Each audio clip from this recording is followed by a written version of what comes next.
They saw him as useless, unaware of the countless times he saved their life with his skill guidepost. They thought he just makes up fake monsters to scam them. But Root silently soaked up all the mockery by fellow adventurers. Until one day he got hired by Marks, a real adventurer who finally understood his value. Unlocking his max potential to guide through deadly dungeons no adventurer ever returned from. In the depths of the jungle, a group of rhinoceros-like monsters had surrounded a carriage, leaving the humans inside trembling in fear. Someone shouted that a great horn was right there, another let out a panicked cry, and in an instant they decided to flee. They urged the horses to run as fast as they could, abandoning all caution. One of the men glanced back, his face turning pale, and muttered that maybe they should have paid for a guide after all. It was already too late. The charging rhinoceroses caught up and crushed the carriage without mercy. Not too far away from that scene, Root was calmly using his skill guidepost. Its range allowed him to perceive danger from far ahead, far enough to sense even those unfortunate people being wiped out by the great horns. He turned back toward the carriage he was guiding and informed them that a massive herd of great horns was up ahead. Taking a detour would take longer, but it would be safe. The woman riding behind immediately expressed her relief, saying she was glad they had hired him, especially since monster numbers had exploded in the area lately. Root simply thanked her, all the while thinking about how Guidepost worked. His skill didn't find treasure or enemies to fight. It identified the safest possible route for any journey. That was how he had always ensured that the people he guided reached their destination alive. Her husband, however,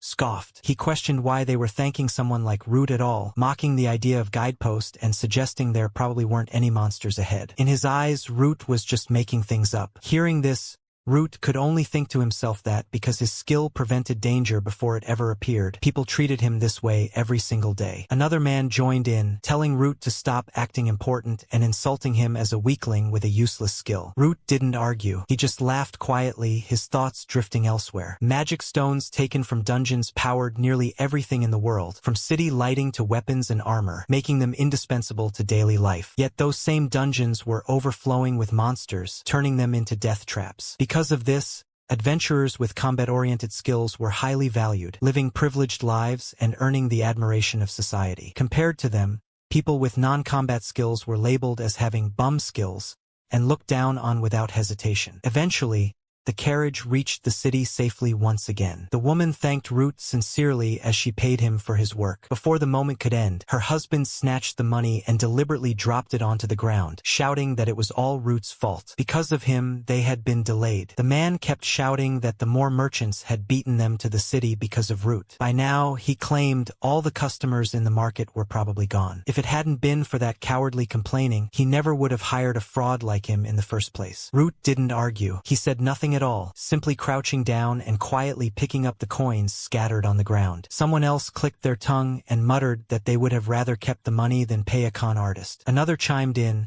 asking the leader if he didn't think the same. The leader, however, surprised everyone. He said no, on the contrary, that man was about to become very rich. Curious, he borrowed a bird's eye skill to check the mountain path they had avoided. Just as the guide had warned, a massive herd of great horns was roaming there. The more merchants never reached the city. In that moment, he understood. That skill was real. The leader approached Root and introduced himself as Marks, the leader of the Steel Moon Guild. He said he wanted Root's help in conquering a dungeon, relying on that very skill. The proposal left Root stunned. He could only ask if Marks truly meant using his guidepost. Later, the two of them sat in a cafe, calmly enjoying coffee. Root repeated what he had understood so far, that many adventurers had already challenged the newly discovered Emerald Dew Labyrinth, yet not a single one had returned alive. Marks confirmed it, adding that one adventurer had managed to report finding the Tears of Emerald Dew magic stone from inside the dungeon. After that, there had been no further news. Root reasoned that the return path must be far more dangerous than the way in. Marks smiled and said he was quick to grasp things. That was exactly where Guidepost came in. Hearing this, everything finally clicked for Root. If he used his skill, he could guarantee a safe route back. Marks assured him that a proper reward was prepared and casually revealed a pouch of coins, offering a success fee of 30 gold coins. Root nearly choked in shock. 30 gold coins was half a year's wages for him. With that much money, he could finally give his little sister a comfortable life. As the coins glinted before his eyes, his thoughts drifted to her. He remembered the woman who used to scream at him, calling him a creepy brat and a useless freeloader, demanding to know who he thought was keeping a roof over their heads. Root and his sister had worked non-stop every day, yet the woman never stopped yelling. She had even threatened that if he couldn't earn his keep, she would sell him off without hesitation. Root begged her to stop. The woman didn't take it well at all, snapping back and asking what kind of attitude that was. She reminded him of her so-called generosity, saying she had taken in 2 orphans after their parents died. Root lowered his head and said he would repay everything, asking only for a little more time. She sneered, saying he had quite the nerve. If the back rent wasn't paid by the end of the month, the girl would be sold off as a slave. Root said he understood and promised it wouldn't come to that. Then he turned to his sister with a forced smile, telling her everything would be fine, and that he would never let that happen. His sister broke down crying and called out to him, and the two of them hugged tightly. Pulling himself back to the present, Root thought about her again. His little sister, Rona, was much younger than him and had also awakened what people called a bum skill. Not long after she was born, their parents were killed by monsters that escaped from a nearby dungeon. It had been a massive, terrifying creature, far beyond what ordinary people could handle. No matter how hard they fought, they were powerless against it. Now, another monster lay before him, but this time was different. The party members, along with Marks,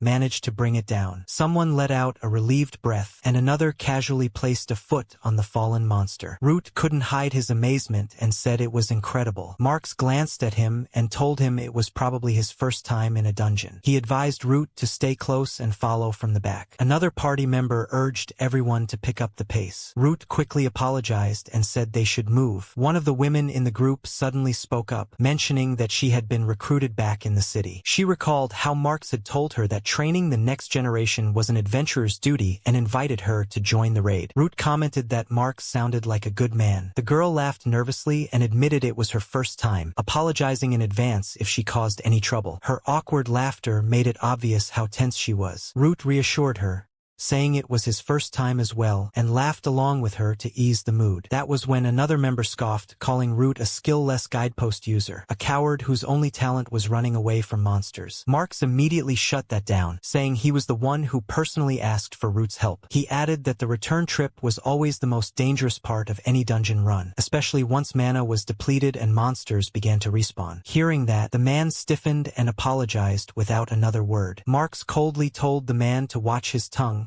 and warned him not to undermine his authority. Root instinctively thanked him, but Marks shook his head and apologized instead, saying he had high expectations for him. Hearing that, Root couldn't help thinking that if all adventurers were this honorable, he could accept dangerous jobs without constant anxiety. The girl laughed softly and commented that Mr. Marks really was a good man. Root laughed along, saying he was glad to hear that. As they pushed deeper into the dungeon, the atmosphere suddenly changed. Something incredible appeared before them, and Marks declared that they had found it, the tears of emerald dew. One of the party members stared in awe, saying he could feel an overwhelming amount of mana radiating from it. Another, far less restrained, shouted that it was insane and wondered how much money they could get for it. At that moment, a warning flared in Root's mind. His guidepost skill reacted, sensing danger. He urgently shouted for them to stop, warning that if the magic stone was taken, the path back would disappear. Unfortunately, it was already too late. One of the men had touched it, responding in confusion as the warning rang out. Marks immediately turned to Root and asked what his skill was showing. Root pointed ahead and explained that while he couldn't see the exact details, it looked like the return path would collapse and be completely sealed off. Marks calmly acknowledged this. Then something strange happened. Despite clearly being exhausted, the girl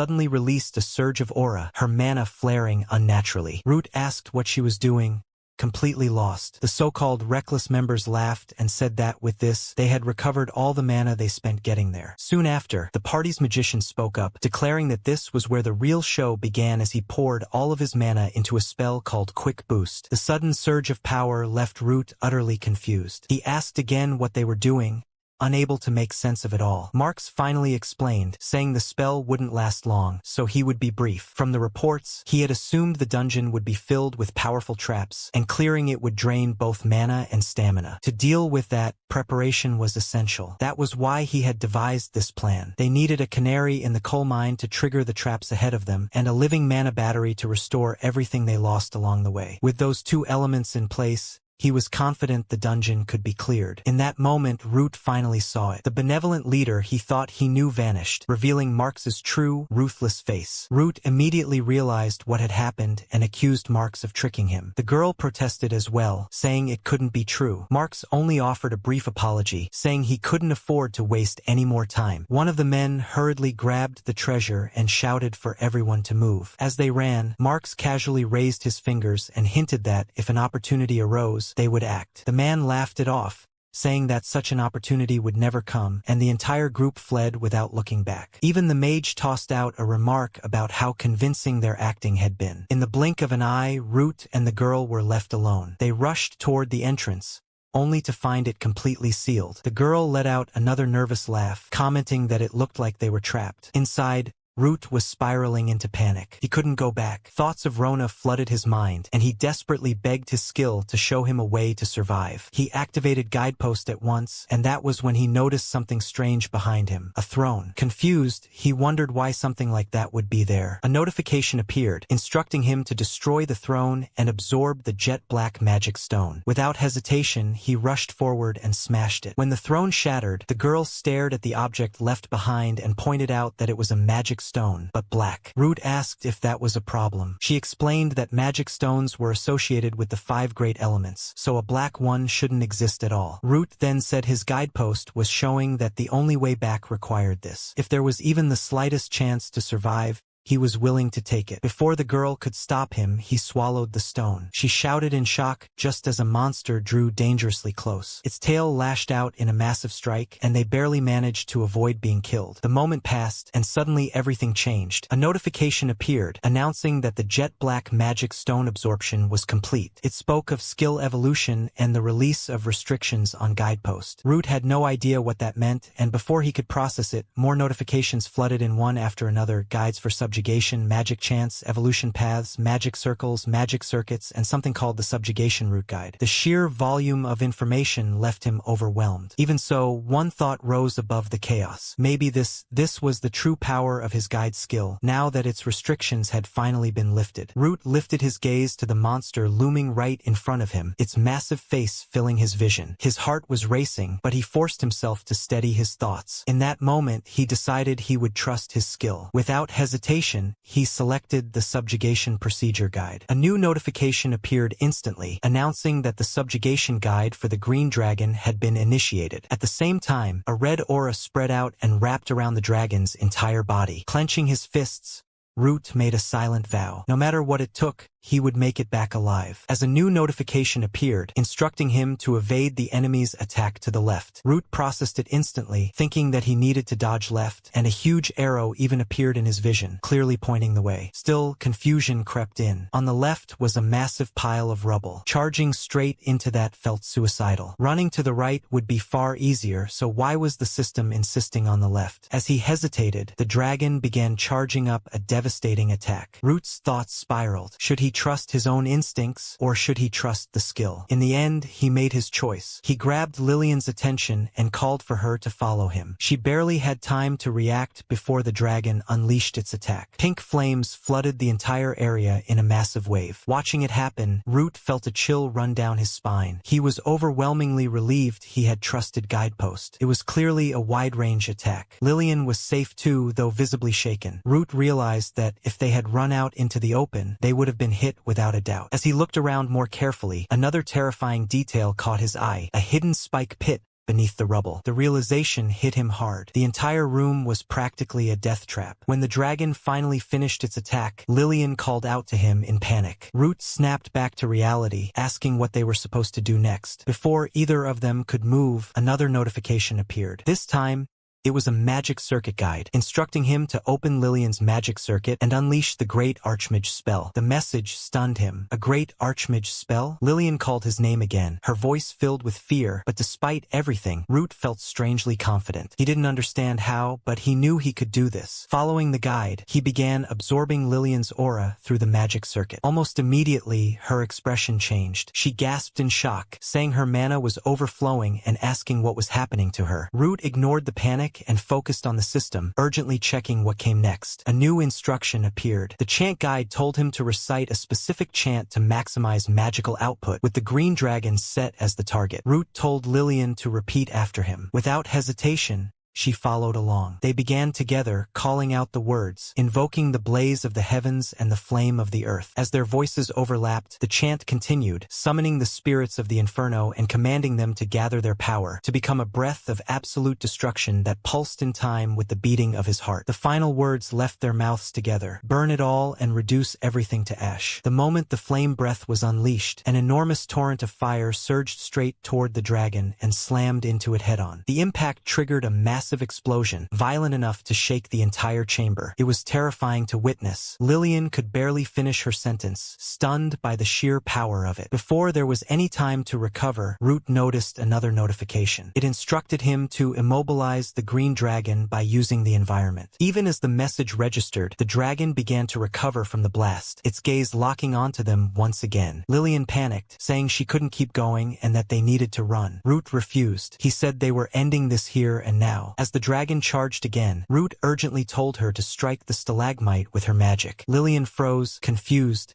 asking why. Root didn't explain, he just told her to do it. She broke down, shaking her head and yelling that she didn't want to die. Seeing her like that, Root suddenly remembered someone from his past. In that moment, he finally understood her fear. Instead of shouting, he grabbed her shoulders and spoke calmly, telling her she wouldn't die, that if she listened to him, she would get out alive. All she had to do was trust him. Those words were exactly what Lillian needed. Something steadied inside her. Even as the dragon charged straight at them, she raised her hand and activated her fireball skill. There was only a small puff of energy, and nothing else. Confused, she asked if something was supposed to happen. Root was just as unsure. He only knew what to do, not how it would unfold. The dragon closed the distance in an instant, looming right in front of them, ready to strike. Both of them were terrified, but just as it was about to pounce, the rubble above suddenly collapsed. The same area that had been scorched earlier gave way, and massive chunks of stone crashed down onto the dragon. Lillian instinctively covered herself, trembling, while Root stared in disbelief. When the dust settled, they both realized what had happened. Lillian stammered that they had actually done it. Root nodded, saying they had beaten it. Then another notification appeared, stating that the subjugation procedure was continuing. At the same time, the dragon began to move again. Color drained from Lillian's face as she looked up at the towering monster and muttered that this had to be a joke. Lillian was shaking badly. She said she couldn't go on anymore, that she was completely out of mana. Then, all of a sudden, she realized there was no one beside her. She was alone in the cold, dark space. When she looked up again, the monster was right there, about to swallow her whole. Terror washed over her face as she whispered, barely able to breathe, wondering if he had left her behind again. The dragon's jaws were wide open above her when a stone suddenly struck its head. Even as Lillian cried and curled up, covering her head, a voice rang out, taunting the monster. Root called out to the overgrown lizard, telling it that the black magic stone it had been guarding was already inside him. The dragon instantly turned its attention away from her and toward Root. Root challenged it, saying that if it wanted the stone back, it should come and get him. Hearing his voice and seeing him standing there sparked a faint sense of hope in Lillian. At the same time, fear twisted in her chest for his safety. Root, meanwhile, silently urged the dragon to come after him. As if on cue, the monster charged straight toward him. Root ran with everything he had. Lillian screamed his name in panic, watching as the dragon closed the distance. Root could feel its presence right behind him, its massive jaws opening wide, ready to snap shut. Then, in the next instant, the ground gave way. The dragon plunged into a hidden spike pit. Only then did Root finally slow down, gasping for breath. He was exhausted to the bone. A notification appeared, stating that the subjugation guide had been followed by luring the target into the spike pit. Root couldn't help thinking that everything had gone exactly as the guide had planned. The dragon was no longer able to move. Lillian rushed over, calling his name, and threw her arms around him. Root returned the embrace, saying her name softly. Another notification appeared, announcing that the green dragon had been successfully subjugated. Root breathed out in relief and said that they had done it. As the tension faded, Root noticed something new. An exit had appeared. They slowly stood up, but Lillian was completely out cold by then, so Root lifted her onto his back. He thanked his luck, thinking that defeating the boss had caused an escape route to open. Before they could leave, another notification asked him to retrieve the magic stone. It rose up above the dragon's body, glowing faintly. When Root finally stepped out of the cave and felt sunlight on his skin again, a smile spread across his face. He said they had made it back alive. The relief washed over him all at once, and as soon as the words left his mouth, his strength gave out. He collapsed, utterly exhausted. A short while later, a calm voice greeted him with a good morning. Root stirred at the sound and slowly regained consciousness. When he opened his eyes, he found himself surrounded by several guards standing nearby. One of them stepped forward, looked down at him, and asked if he was Root. Seeing so many unfamiliar faces in front of him, Root instinctively asked who they were. Before anyone else could answer, Lillian hurriedly called his name, clearly relieved to see him awake. Root turned to her, and she quickly explained that they had collapsed near the dungeon entrance and were found by these people. One of them stepped forward and offered a handshake, introducing himself as Kairi from the Sword of the Golden Lion. He explained that their party had been sent to investigate a dungeon no one had ever returned from, but judging by the situation, it looked like it had already been cleared. Root was still trying to process everything when Kairi added that Lillian had already told him what happened. He remarked that it must have been brutal. An S-rank green dragon appearing in an E-rank dungeon explained perfectly why no one had survived before. Despite that, Kairi laughed along with his teammates, openly impressed. Taking down an S-rank monster with just the two of them was no small feat, and he said they would be honored if Root wanted to join their party. Lillian immediately decided to herself that Root's new skill had to remain a secret. She couldn't allow anyone to exploit him again. Root, flustered by the praise, said he really wasn't that strong. Kairi didn't push further and simply told him to think about it after getting some proper rest. Soon after, they set off in a carriage. Kairi mentioned that Root's town lay along the road to the capital, so giving them a ride was no trouble at all. As the carriage rolled forward, Root held onto the magic stone, his thoughts drifting. With stones like these,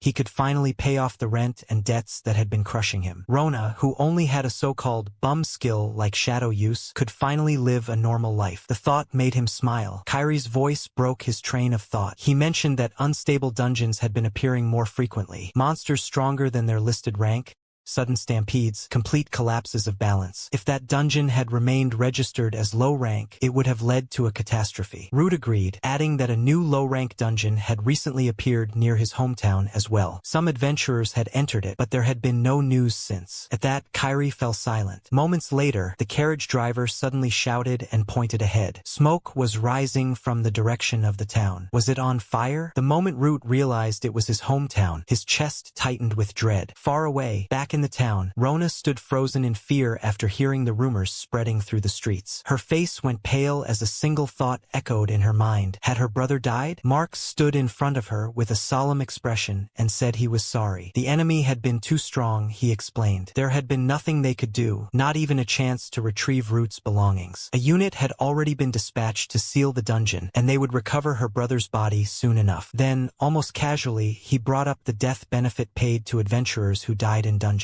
He added that he understood she wasn't in the right state of mind to deal with paperwork. Since they also had a report to file, handling the process for her would be no trouble at all. It was their duty, after all. All they needed was her signature on a power of attorney. He asked gently whether she could write. Behind him, the mage thought to himself that Marx was putting on quite the performance. One of the other members muttered that they would grab the benefit money and get out of town as fast as possible. Marx then mentioned her father, saying he had been an adventurer too. Was she living off his death benefit now? She nodded and answered honestly. Her father had been a swordsman, called on quests all over the world. Her brother had always wanted to follow in his footsteps. Marx replied that receiving this benefit would at least be what her brother would have wanted. Even so, doubt lingered in her heart. Something felt off. She wondered if they were really telling the truth. Quietly, she decided to ask the shadows. Activating her skill, she let the shadow user ability spread. At that very moment, a bell rang outside. Shouts echoed through the streets, warning of a monster stampede and telling everyone to run. Hearing the commotion, Marx frowned and commented on how noisy it had suddenly become. In his mind,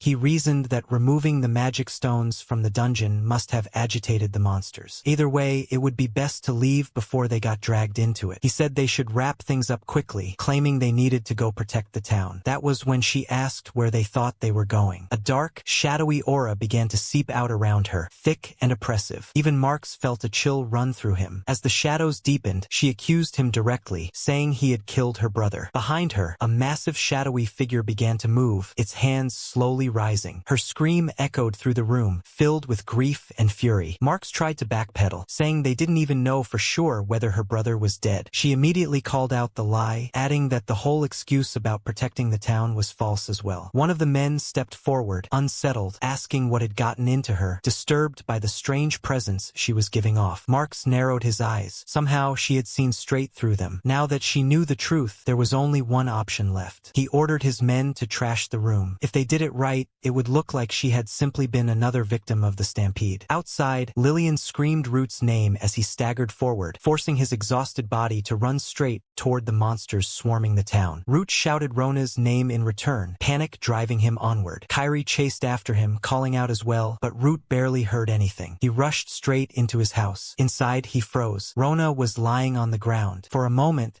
his mind refused to accept what his eyes were seeing. He dropped to his knees, calling her name over and over. Weakly, she answered him. Relief crashed into him all at once. He told her to hold on, that he was there, that he would take care of her wounds. But Rona only smiled, saying she was just glad he was alive. She had really thought he was dead. Root told her not to say things like that, insisting that he was alive, right there with her. Rona, still smiling, said that the adventurers who came had gotten what they deserved. Her words confused him. He asked what she meant, what adventurers she was talking about. Instead of answering, she shivered and said she felt cold. She asked where he had gone. Her voice was growing faint. Panic seized him. He grabbed her shoulders and told her he was right there, begging her not to drift away. Rona looked up at him one last time and whispered for him not to die. Then her body went limp. Root could do nothing but cry, his voice breaking as he clutched her. There had to be a way. There had to be something his skill could do. If he couldn't even save his own sister, then Guidepost meant nothing. He activated it. A notification appeared, stating that there was no suitable treatment environment and that standard treatment was impossible. Then a new option was presented, a special route. Fusing the target's soul with his own could temporarily extend her life. Through his tears, Root repeated the words in disbelief. Fuse his soul with Rona's? Another prompt appeared, asking whether to execute the target soul fusion protocol to preserve life. He didn't hesitate for even a second. If it would save Rona, he would do anything. The system responded. The green dragon magic stone was linked to something called the Verdant Prism. Activating it would assimilate Rona's body and soul into his own. Verdant Prism activation confirmed. A powerful aura spread through the room, enveloping both of them. Root felt it surge into his body, overwhelming and unfamiliar. In that instant,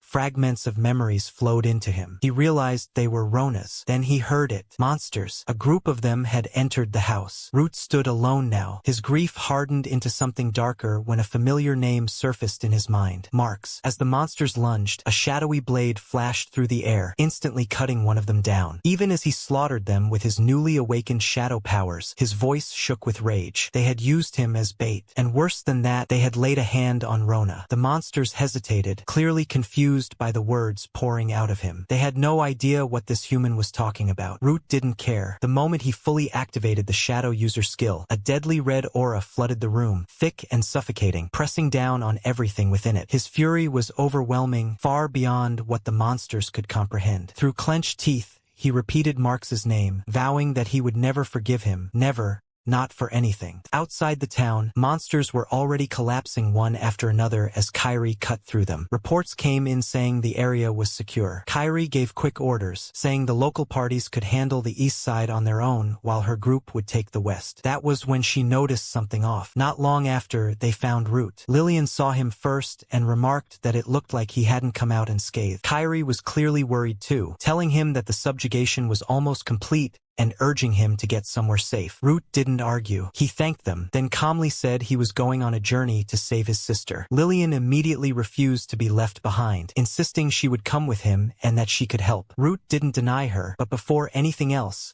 he silently asked the system to show him the path forward. A notification appeared, selecting an extermination procedure guide and initiating a subjugation guide, this time targeting Steel Moon. Root's expression hardened. Those people, he decided, would never be forgiven. 3 months later, the scene shifted to the adventure city of Delphast. The city was lively and full of noise. Adventurers laughed and bragged, spirits high after another successful dungeon run. Root and Lillian were there as well, blending into the crowd. Around them, people boasted boasted that today's dungeon had been easy, mocking the locals for struggling with it and calling them amateurs. Despite the cheerful atmosphere, Lillian felt uneasy. She mentioned that their group seemed to be growing, but she couldn't shake a bad feeling about some of the people tagging along. Her unease deepened when someone loudly suggested going after a legendary giant spider next. Another clarified they meant the shadowless spider, the one that hunted using invisible threads. Ever since it had nested in the gorge, no one had dared to go near the place. Someone else laughed and said that kind of spider would be tough for most people, but not for Marks. According to him, Marks could take it down in a single hit. The moment that name was spoken, Lillian visibly flinched. Before things could continue, a new group stepped forward. Their leader announced that they were the White Wolf Fong, a well-known crew of hardened adventurers in Belfast. He said Root's group had guts for talking about the shadowless spider, but they should learn to discipline their men first. If the one running his mouth didn't stop immediately, he would be killed. Marks responded calmly, agreeing that some discipline was indeed necessary. Marks suddenly let out a confused sound, and in the very next moment, he activated his skill. He grabbed the man who had been acting like the boss of the White Wolf Fong. The others shouted at him to let their leader go, but Marks didn't even bother responding. He slammed the man straight into his own companions, sending all of them flying. Cheers immediately erupted from Marks's group. They chanted his name, reveling in his display of power, and Marks soaked it all in, clearly enjoying the attention. From a short distance away, Root and Lillian watched everything unfold. Lillian quietly remarked that Marks must have powered up using that magic stone. Root agreed, thinking that taking him head-on would be impossible. Then he spoke softly, telling Lillian that this was their chance. He apologized in advance and said he would need her help. At the same time, a notification appeared before him, initiating the subjugation guide for Steel Moon. Lillian didn't hesitate and simply said she was ready. Not long after,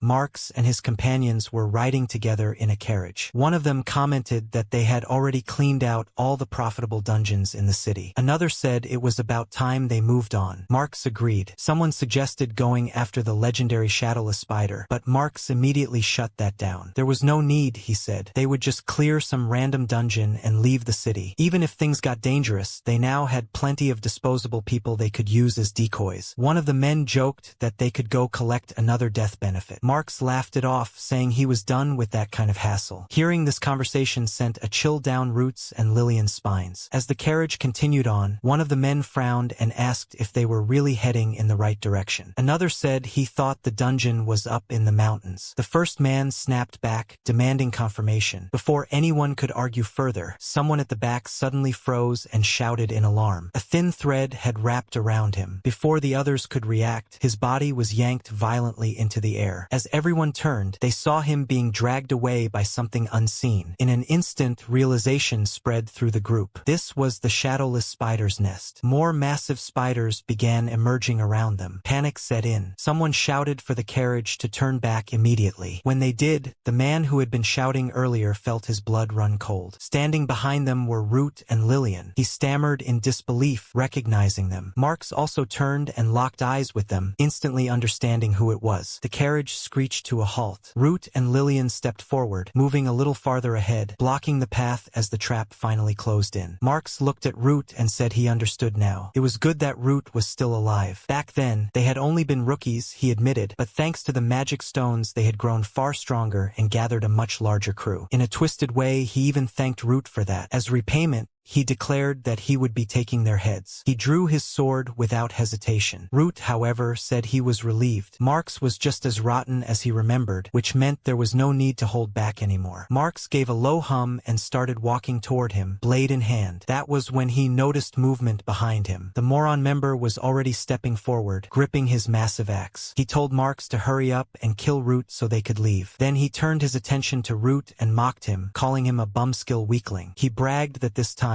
he would leave him for dead with no chance of escape, swinging his weapon arrogantly. The blade suddenly struck something invisible. Root calmly pointed out that wildly swinging a weapon in a place like this meant he wasn't paying attention to his surroundings. The man didn't understand at first and asked what he meant. Then realization hit him. Fear crept into his voice as he noticed his body being pulled upward, his axe dragged along with him. The spiders had him. He panicked, screaming for help, begging to be let down, but there was no stopping it. The spiders had already claimed so many victims. One more made no difference to them. Marks turned sharply and demanded to know what Root had done. Root answered with a chilling smile, saying he hadn't done anything at all. He told Marks to simply watch his step. This was the shadowless spiders' hunting ground, layered with invisible thread traps everywhere. Surely they hadn't forgotten. After all, they were the ones who had tried to trap and kill him and Lillian. As he spoke, the truth became obvious. Threads filled the area, crisscrossing the space in every direction, nearly impossible to see. Root's expression darkened as he finished speaking. They had laid a hand on Rona, and for that, they would pay with their lives. The man trapped in the web was completely panicking now. He screamed for them to stop wasting time and hurry up to save him. The mage froze, not knowing what to do, then hurriedly said she would help as soon as she could. Root and Lillian remained where they were. Root kept scanning the surroundings while the mage desperately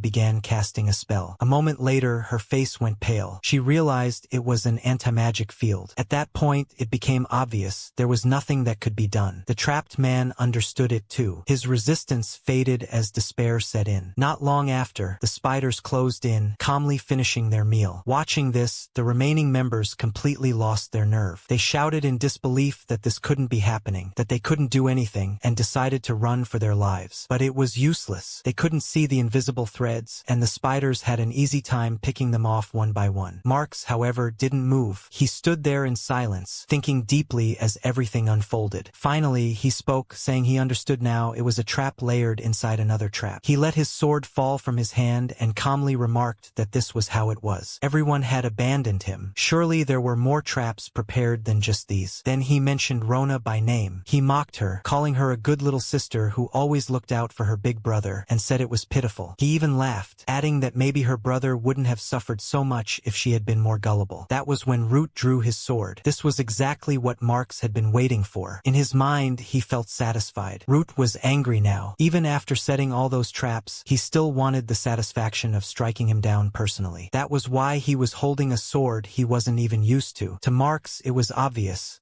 Such a weapon would be useless against him. It was time to counter. As Root walked toward him, burning with rage, Marks burst into laughter. He taunted Root, telling him to come at him, saying that with such pathetic strength, he would never avenge his sister. He insulted him again, calling him a useless bumskill scrub, and swung his sword. Their blades collided. A violent surge of aura exploded outward from the clash. The impact sent shockwaves through the air. Marks's expression shifted in shock. Even Lillian was stunned by what she was seeing. Root, however, remained calm. This was exactly as planned. Marks stared at the aura surrounding Root in disbelief. He said it was impossible. That strike felt like it came from a master swordsman. Back in the dungeon, Root had fought like a complete amateur. How could this be? Root answered coldly, saying he would show him what true despair looked like. Marks sneered despite his surprise, telling Root not to get too cocky. Marks began drawing even more power from his magic stone, confident to the point of arrogance. He declared that once the jade magic stone fully empowered him, there was no way he could lose. Root simply watched in silence, his expression calm to the point of being unsettling. With a roar,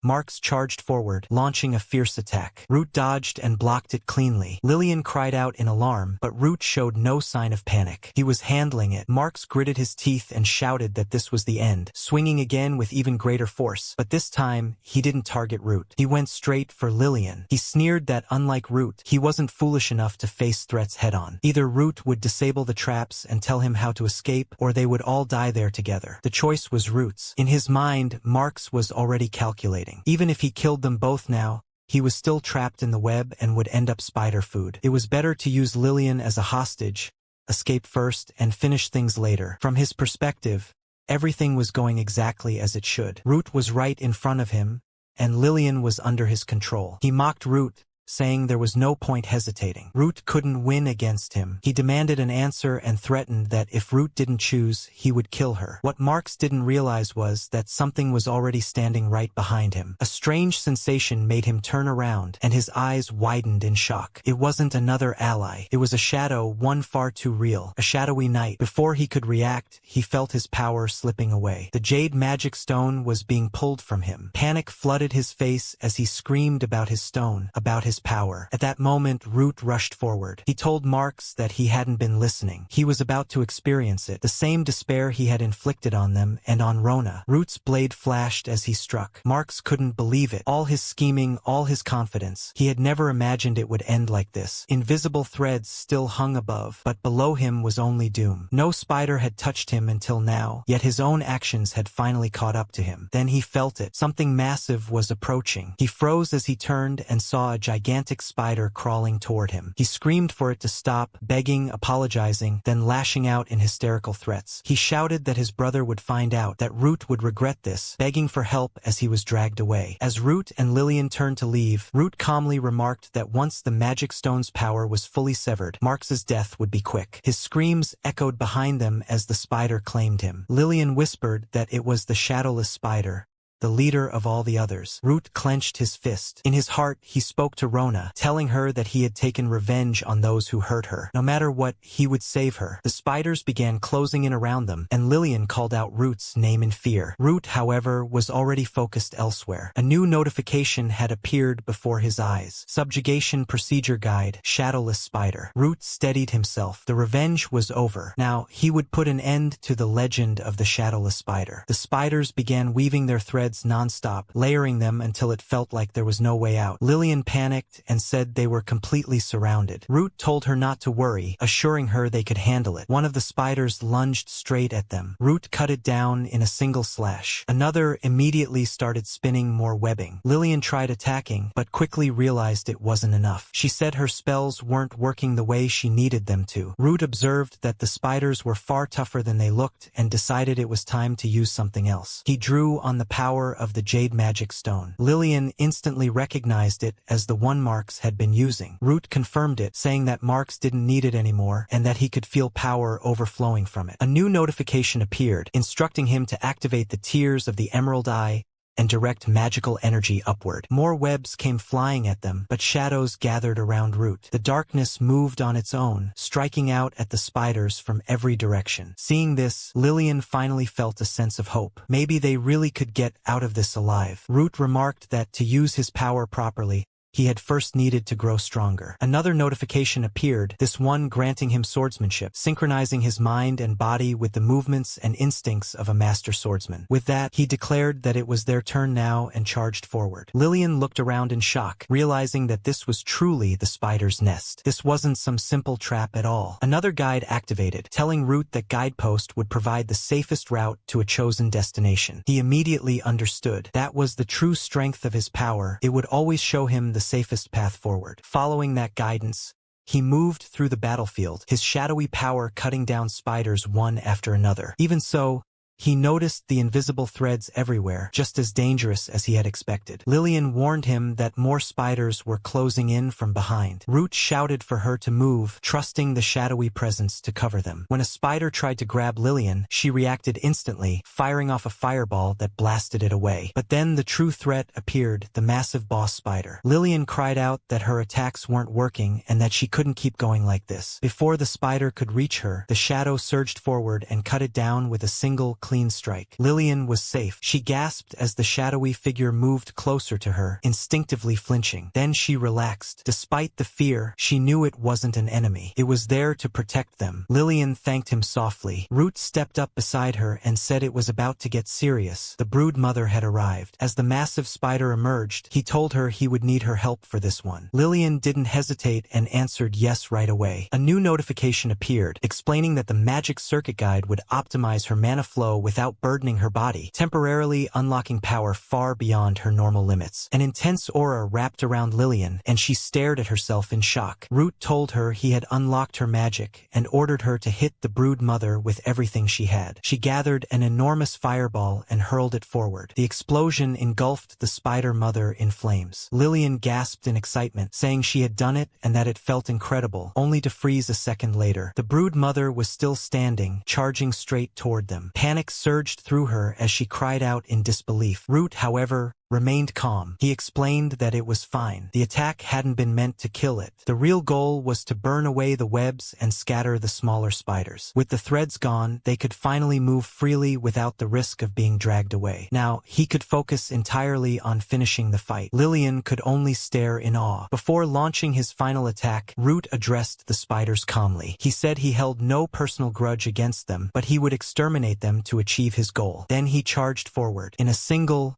overwhelming slash, he cut down the brood mother. The gigantic spider collapsed, defeated at last. Lillian stood there in shock. She said it was incredible. One-shotting a subjugation rank as shadowless spider would earn an enormous reward if reported to the guild. Root simply smiled and replied that he wouldn't be returning to the city. He had something far more important to do, and besides, he had already received a greater reward. He opened his hand, revealing a deep purple stone. A notification identified it as a purple shadow stone, an item that used its holder's mana to conceal their presence from the world. Lillian immediately recognized it and said it was extremely rare. She realized then that this must have been how the shadowless spiders created their invisible threads. Root said he would be taking it. He needed it to meet the one person who could save Rona. When Lillian asked who that was, Root answered without hesitation. His destination was the Witch of the World Tree Verdant. Lillian froze, stumbling over her words. She said that the Witch of the World Tree Verdant was her mother. Lillian immediately panicked and said that Verdant was a terrifying woman who would never lend her power to anyone. She begged Root to stop and asked if there wasn't any other way. Root answered calmly that it was impossible. He had already used guideposts to explore every possible route, and every single one led to Verdant. Hearing that only made Lillian more afraid. After a moment, she said she was grateful that he had saved her, but if he was truly going to meet Verdant, then this was where she would part ways with him. She turned to leave, but Root grabbed her sleeve and stopped her. He begged her not to go, saying that without her, he couldn't save his sister. Seeing the man who had saved her now bowing his head and pleading shook her badly. She was nervous, conflicted, and unsure of herself. In the end, she didn't resist anymore. Without saying much, she quietly continued walking alongside him. For a while, neither of them spoke. Eventually, Lillian muttered to herself, wondering why she was such a pushover. Root just laughed softly and thanked her. He said that her existence was the only key they had to reaching Verdant. Then he asked gently why she was so afraid. After all, she was Verdant's daughter. He added that she didn't have to talk about it if she didn't want to. Even so, the words stirred memories she couldn't easily suppress. Lillian shuddered, then said it was fine. She explained that Verdant had borne 3 daughters from the fruit of the world tree, each meant to be her successor. The eldest, Elvira,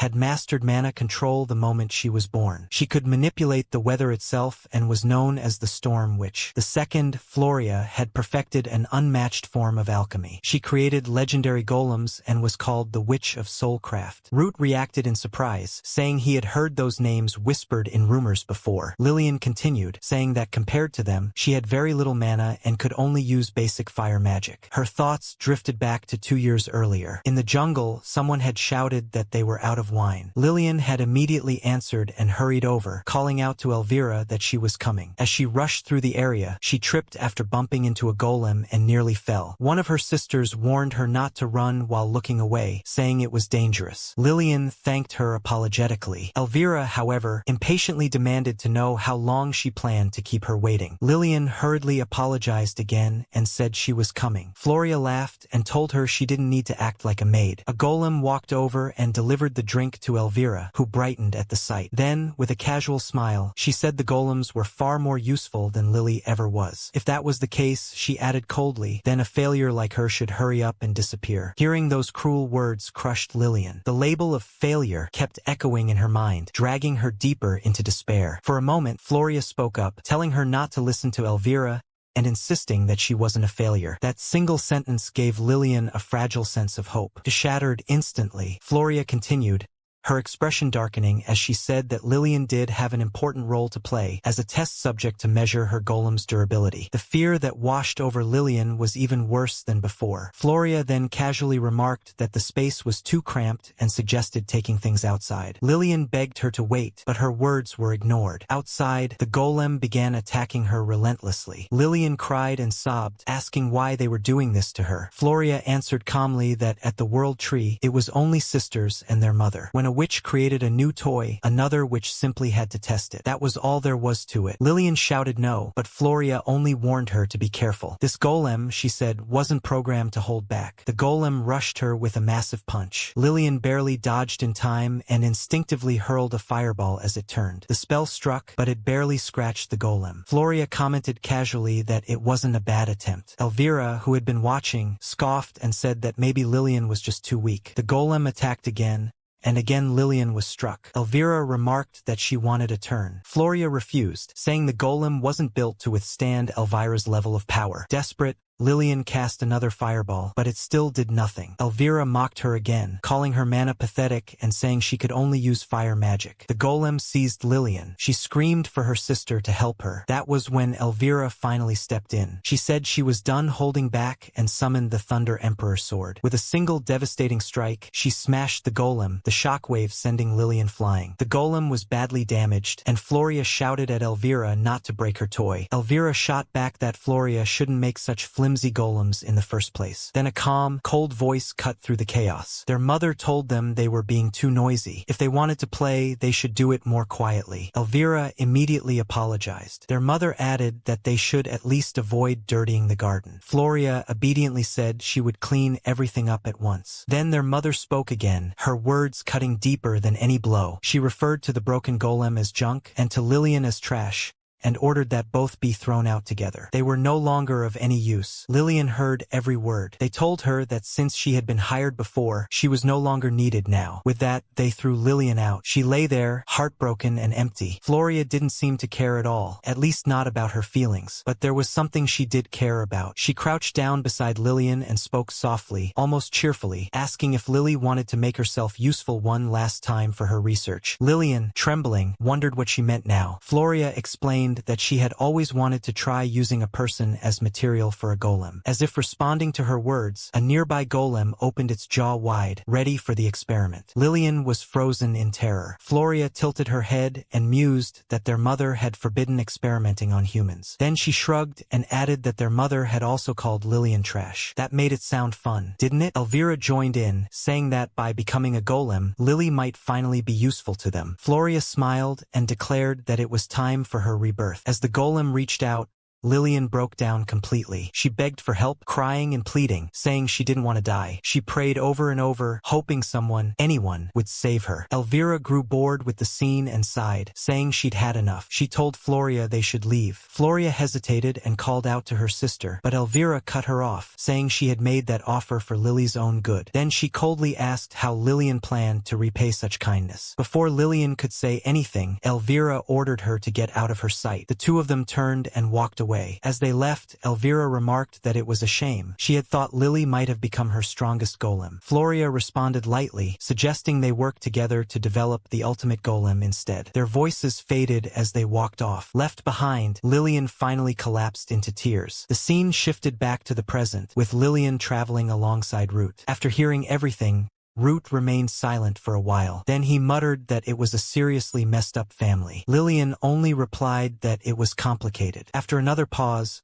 Root asked if she was really willing to help him. Lillian answered yes without hesitation. He had saved her life, and she had already made up her mind. Root nodded and said that if that was her resolve, he would honor it. He told her he would explain his goal and his abilities. Lillian admitted she had been curious and leaned in, visibly interested. Root said his goal was to save Rona. His abilities were Guide and Shadow User. Using the power of the Green Dragon's magic stone, he had fused Rona's dying soul with his own. When their souls merged, he had absorbed her ability as well. Lillian realized then that the Shadow Knight she had seen must have been Rona's power. Root said that was partly true. Rona's ability, Shadow User, allowed the user to freely manipulate their own shadow. Everyone, including Rona herself, had always thought it was a useless, non-combat bum skill. Root said he had believed that too, until his guide revealed its true potential. A shadow could take on any form the user imagined. When Lillian asked about the knight, Root explained that he had modeled it after his father, who had been a swordsman. Lillian asked if that meant Rona could have done the same thing. Root shook his head and said no. Rona had been too gentle. She probably would have struggled to even imagine a warrior in the first place. He added that by imagining the Shadow Knight himself, he could then issue it commands through guide, allowing it to act independently and attack enemies on its own. Lillian was genuinely amazed. She said that kind of fighting style was something only he could pull off. Root agreed, but added that he hadn't inherited the full Shadow user ability. Lillian then asked what guide really was. She had always thought it only showed the safest path. Root started to answer, but then they both sensed something. Lillian immediately recognized it. A great horn. The monster was already close. Rather than panic, Root thought the timing was perfect. He jumped off the carriage with his sword drawn and shouted to draw the monster's attention, luring it away. As he moved, he thought that the road to Verdant, the Witch of the World Tree, was filled with danger anyway. This was as good a chance as any to explain his ability to Lillian. A notification appeared, initiating the subjugation procedure guide with the Great Horn as the target. Root readied his sword as shadows spread around him. Another instruction followed, telling him to use Shadow User to evade the incoming charge. He did so immediately. As he moved, Root calmly explained that Great Horns specialized in charging and impaling intruders. Their hides were incredibly tough, so tough that most blades couldn't even scratch them. The monster charged again, just as expected. Root noted that despite its strength, its attack pattern was simple and straightforward. Following the guide, he used his shadow to strike at the right moment. A confirmation flashed, Shadow User activated. Another instruction followed, telling him when to strike. Root already knew what would happen. The monster lost its balance and crashed to the ground exactly as predicted. Root continued explaining that while its hide was nearly impenetrable, its belly was soft and exposed once it fell. The guide confirmed it, instructing him to strike the revealed weak point. Root delivered the finishing blow. Only then did he turn his attention back to Lillian and ask if now was a good time to properly explain what his guide skill really was. Lillian nodded without hesitation and said yes. Root explained that his guide ability had evolved because of the Raven Wing magic stone he had swallowed earlier. When Lillian asked what the strange window was, he told her that he usually kept it hidden. It was the navigation system of his guide skill. This was what his evolved guide really looked like. As more and more notification windows appeared, Lillian couldn't hide her shock. Root said that, after evolving, the amount of information the skill provided had increased drastically. The magic chant guide supplied incantations for high-level spells, like the ones they had used before. The magic circuit guide manipulated mana flow inside the body to draw out latent magical potential. At that point, everything clicked for Lillian. She realized that was why she had been able to use such overwhelming magic against the green dragon. Root corrected her gently. The magic circuit guide didn't create power, it only drew out what already existed. That strength had always been hers. He told her that she possessed the power of a great archmage, inherited directly from the Witch of the World Tree. Lillian was stunned. She could barely believe it. Root looked at her seriously and told her she wasn't useless. The power of Verdant, the Witch of the World Tree, had been passed down to her. Hearing that made Lillian smile for the first time in a long while. She then asked if his guide also knew a way to save Rona and Verdant. Root answered that it did. His guide had already shown him the path. Lillian remarked that it sounded almost all-powerful. Root shook his head and said it wasn't quite that incredible. More accurately, it functioned like a prophetic analysis ability. Lillian agreed that description fit better. Looking back on everything that had happened, she understood. Root added that the skill subconsciously analyzed the environment and guided him toward the optimal solution, almost like an oracle. Even so, he admitted there was no guarantee Verdant could save Rona. But if anyone could, it was her. And to even meet her, they needed Lillian, her daughter. Lillian fell silent, fully understanding the weight of that. Later that night, as they rested by their campfire, she finally spoke again. She said that Root had saved her life. People had called her useless her entire life, but if she could be of use to him now, she would help in any way she could. Root thanked her quietly and said he owed her one. As their journey continued, Lillian suddenly stopped and pointed ahead. With awe in her voice, she said she could see it. The World Tree. Before long, The two of them stood facing the enormous world tree itself. Lillian said it would still take about half a day to reach it from there and suggested they rest for the night. Root stared up at it in disbelief and said that even though they could see it clearly, it was still half a day away. That alone showed just how massive it was. Lillian added that the tree was over 200 years old and still growing. That revelation stunned Root. Then he noticed something else. Smoke. He suddenly started running and called out to Lillian, pointing it out. Lillian's expression changed immediately. If there was smoke coming from that direction, then there had to be a village nearby. When they arrived, they saw chaos. One of Floria's golems was rampaging through the area, smashing buildings and sending debris flying. The villagers looked exhausted and desperate. A few fighters were still standing their ground, shouting in disbelief that there were golems out here. A woman beside one of the knights said they would stop it there. The golem swung its massive fist. The knight leapt up and struck it mid-attack, but instead of going down, the golem reacted violently and turned toward him. The knight froze in shock, unable to understand what was happening. At that moment, a fireball slammed into the golem from the side. It was the woman casting magic. For a brief second, they wondered if that was enough. It wasn't. The golem rose again, completely unfazed. A calm voice echoed from within it, saying that magic of that level had already been accounted for and was useless. In the next instant, the knight was killed right in front of the woman. She froze, her body going stiff as she collapsed to the ground, unable to even scream. Trembling, she asked what the golem wanted. The voice replied that they had no ill will toward human lives. They simply required a few magically inclined humans as materials for their golems. The golem reached out toward her. Before it could touch her, a massive arrow flew through the air and struck the golem directly in the head. Root had arrived. Lillian was right behind him. The arrow pierced into the golem, though only partially. The voice inside let out an annoyed sigh, complaining that it was one thing after another. Root calmly remarked that this was a golem.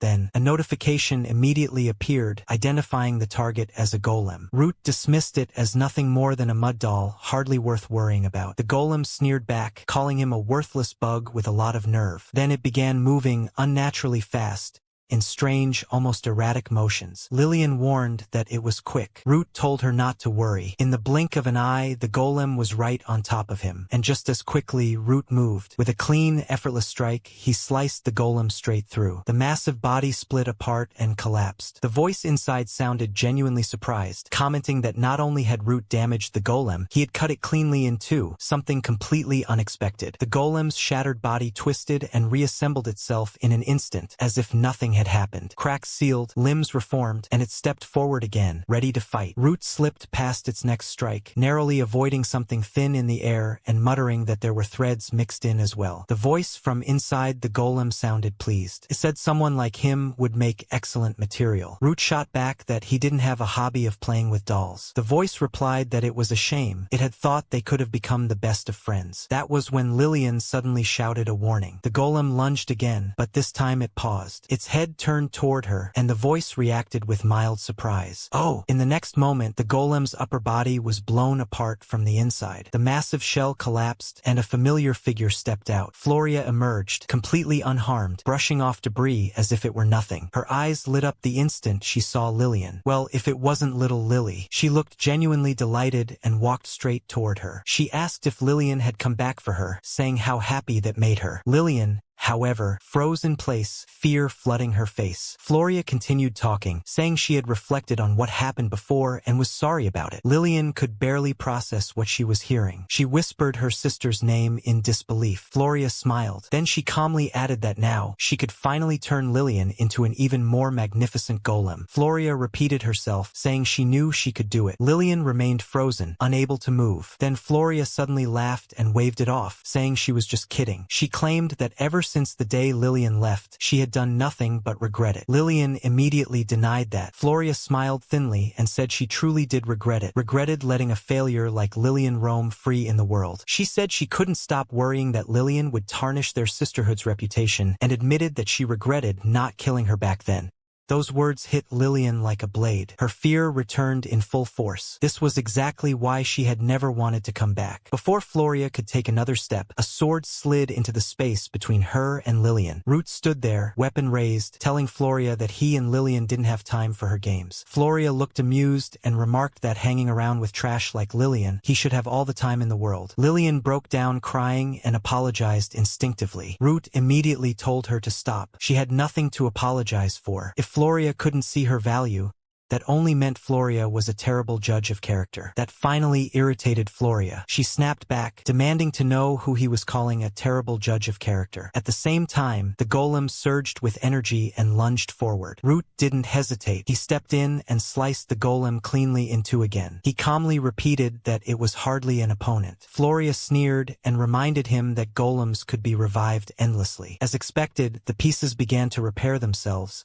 But something was wrong. The regeneration stalled, movements turning sluggish and uneven. Root explained that he had severed the flow of mana. The golem wasn't getting back up this time. Around him, notifications flashed: subjugation guide targeting the golem, magic circuit guide analyzing mana flow and cutting the connection. Floria's smile vanished completely. Her irritation turned into open rage. Root told her again that she was the one forgetting. They didn't have time for her nonsense. Floria screamed at him to shut up. The ground suddenly split apart, and a massive hand erupted upward. Another golem emerged, far larger than the last. The shadow alone swallowed the area. Even Root and Lillian were stunned by its size. Floria laughed hysterically and said she would have her adorable golems grind them into paste. This one had a monstrous, almost dinosaur-like shape, huge, brutal, and terrifying. As it stepped forward, the ground shattered where Root and Lillian had been standing, forcing them to retreat. Lillian asked desperately if he could disable this one like before. Root shook his head. Something that big was beyond him alone. He told her he needed her help. Then he shouted for her to unleash her magic, to hit it with the most powerful spell she had. Lillian answered right away, forcing herself to move as the massive golem prepared another attack. Through the cracks in its body, she caught sight of someone inside, a knight. It was the same one who had fought the golem earlier. The realization made Root's blood boil. He muttered that Floria really had terrible taste. Lillian blinked in confusion, but Floria only smiled wider, clearly convinced she had already won. She mocked him, saying his words were ironic. In her eyes, they were the cruel ones. She considered herself merciful, being reborn as one of her golems, given a new purpose. She claimed there was no greater happiness than that. Lillian finally understood. This was exactly what Floria had talked about before, using humans as golem material. The experiment had succeeded. Root didn't waste time. He told Lillian he would get the person out of the golem,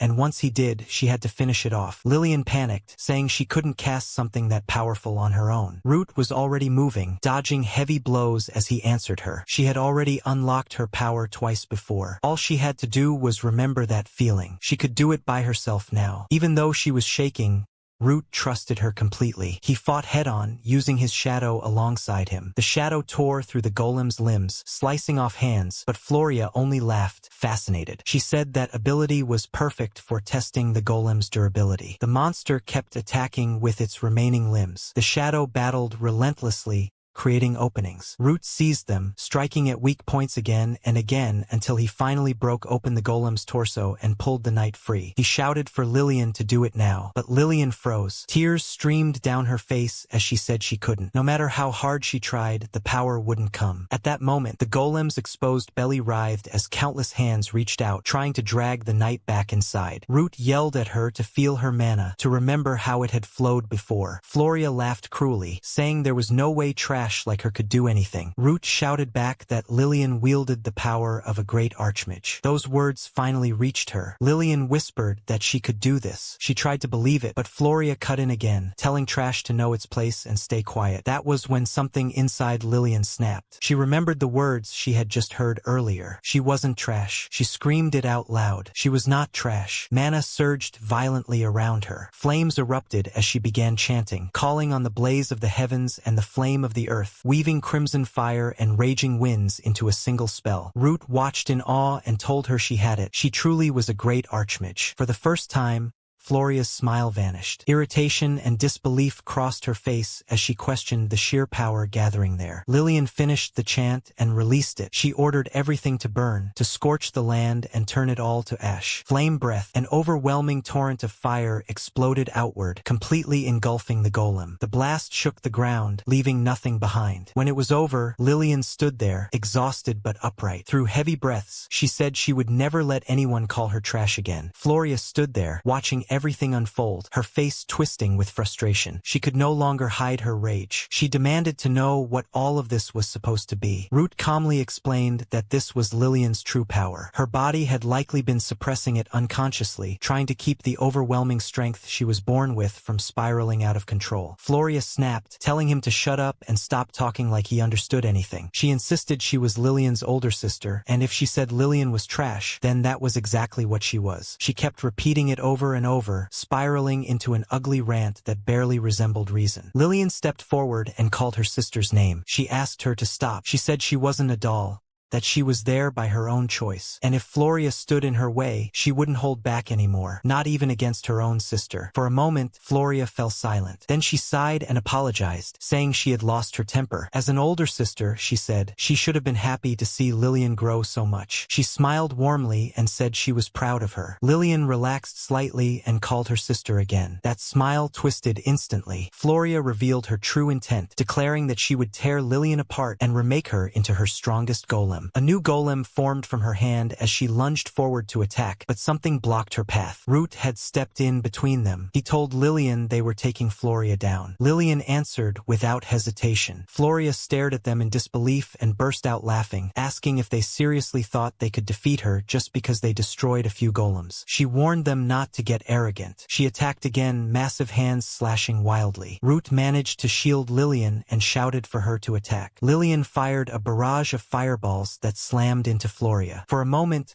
Lillian smiled, thinking she had landed a hit. Floria stood unharmed. She mocked Lillian, asking if she really thought an attack like that could even scratch her. Lillian's confidence wavered, admitting it hadn't worked. Root told her that was fine, it wasn't meant to. While Floria focused on the flames, the shadow slipped behind her. Floria sensed something was wrong at the last moment and barely managed to dodge as the strike came in, her expression finally showing real alarm. Floria scoffed, calling it a cheap shot and mocking any idea of gentlemanly behavior. The dark shadow lingered and began wrapping around her body. She demanded to know what it was as it swallowed her up. Even while trapped inside, she kept struggling, yelling that she didn't understand what was happening. Each time she tried to break free, the shadow closed in again, tightening its grip. Then she realized something and grew even angrier. Root had run. She cursed repeatedly, shouting for him to come out. For the moment, though, both Root and Lillian stayed hidden. Lillian whispered that hiding was pointless and that it was only a matter of time before Floria found them. Root calmly told her it was fine. He said this was exactly what he needed, just a little more time to prepare. Floria began leaping across rooftops, tearing through the area as she searched. She shouted that they couldn't have gone far and insulted them for relying on sneak attacks before running away. She sneered at Lillian, mocking her taste in men, threatening to gouge out her eyes and make sure she never talked back again. In her rant, she declared that a golem didn't need free will and that Lillian would become her toy. That was when an arrow suddenly pierced her. She froze in shock, letting out a confused sound. Then more arrows came flying in, striking her from multiple directions. Lillian tensed, worried, but Root reassured her. It was the Royal Capital Knight Order. They had come to rescue the knight taken earlier. A formation of knights appeared, and their leader announced that they had confirmed a hit on the Witch of Creation. Floria snapped the arrows out of her body, demanding to know who these people were. One of the knights began chanting, enchanting their weapons with the Flame Emperor's power. The entire unit surged with strength and unleashed another barrage. Arrows and fire rained down on Floria from all sides as the leader ordered them to keep firing. Then another enchantment followed, Thunder Emperor. Lightning crackled as the leader charged in with a thunder-infused sword, shouting as he attacked. Floria screamed in fury, calling them mere humans and demanding to know how they dared. Hidden nearby, Root watched calmly. This was exactly what he had been waiting for. In front of his eyes,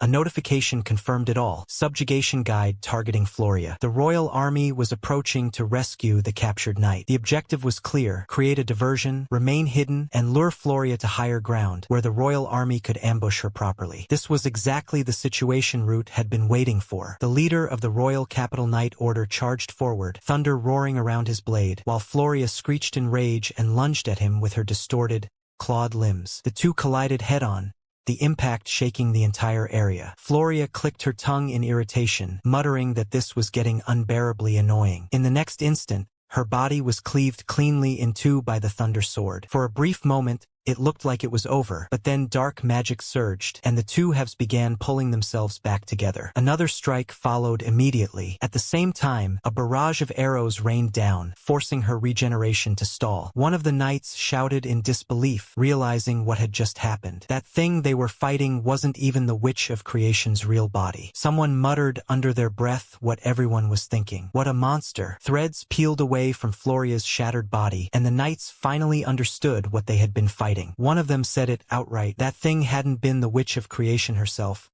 just one of her golems. Still, for something like that to attack a human village was unbelievable. The knights began talking among themselves. Reports had been coming in non-stop from nearby towns. Damage caused not only by the Witch of Creation, but even sightings tied to the Storm Witch. Something was clearly wrong. Their leader said that while the witches of the World Tree were infamous for their bad tempers and difficult personalities, they never attacked humans without reason. Normally, they only acted when someone got too close to the World Tree. And the World Tree, they added, was filled with countless rare resources, things that could greatly benefit mankind. Over the years, many adventurers had tried to claim them. Everyone had heard the stories. Another knight mentioned herbs with miraculous effects, some even rumored to cure any disease if prepared correctly. But those rumors always ended the same way. The World Tree was protected by the witches, and any adventurer who dared to trespass never came back alive. There was an old saying passed down locally: view the World Tree from afar, and the terror will remain asleep. Their mothers had taught them that. As the knight spoke, Lillian quietly shared her side of the story with Root. She explained that their mother had strictly forbidden them from descending into human villages. That was why Floria being here made no sense. Root agreed. Something had to be wrong at the World Tree itself. Nearby, one of the knights mentioned that they had recently lost contact with Elsa, who had gone to investigate the situation. He feared the man had been captured by the witches. Another knight said there was no longer any point in hesitation. They would subjugate the witches of the wild. They couldn't allow any more harm to come to the villages. That was when Root finally spoke up. He hesitantly got their attention and gestured to the man beside him, the knight who had been trapped inside the golem. He asked if this was the Elsa they were talking about. The knights reacted instantly, rushing over to heal him. Before long,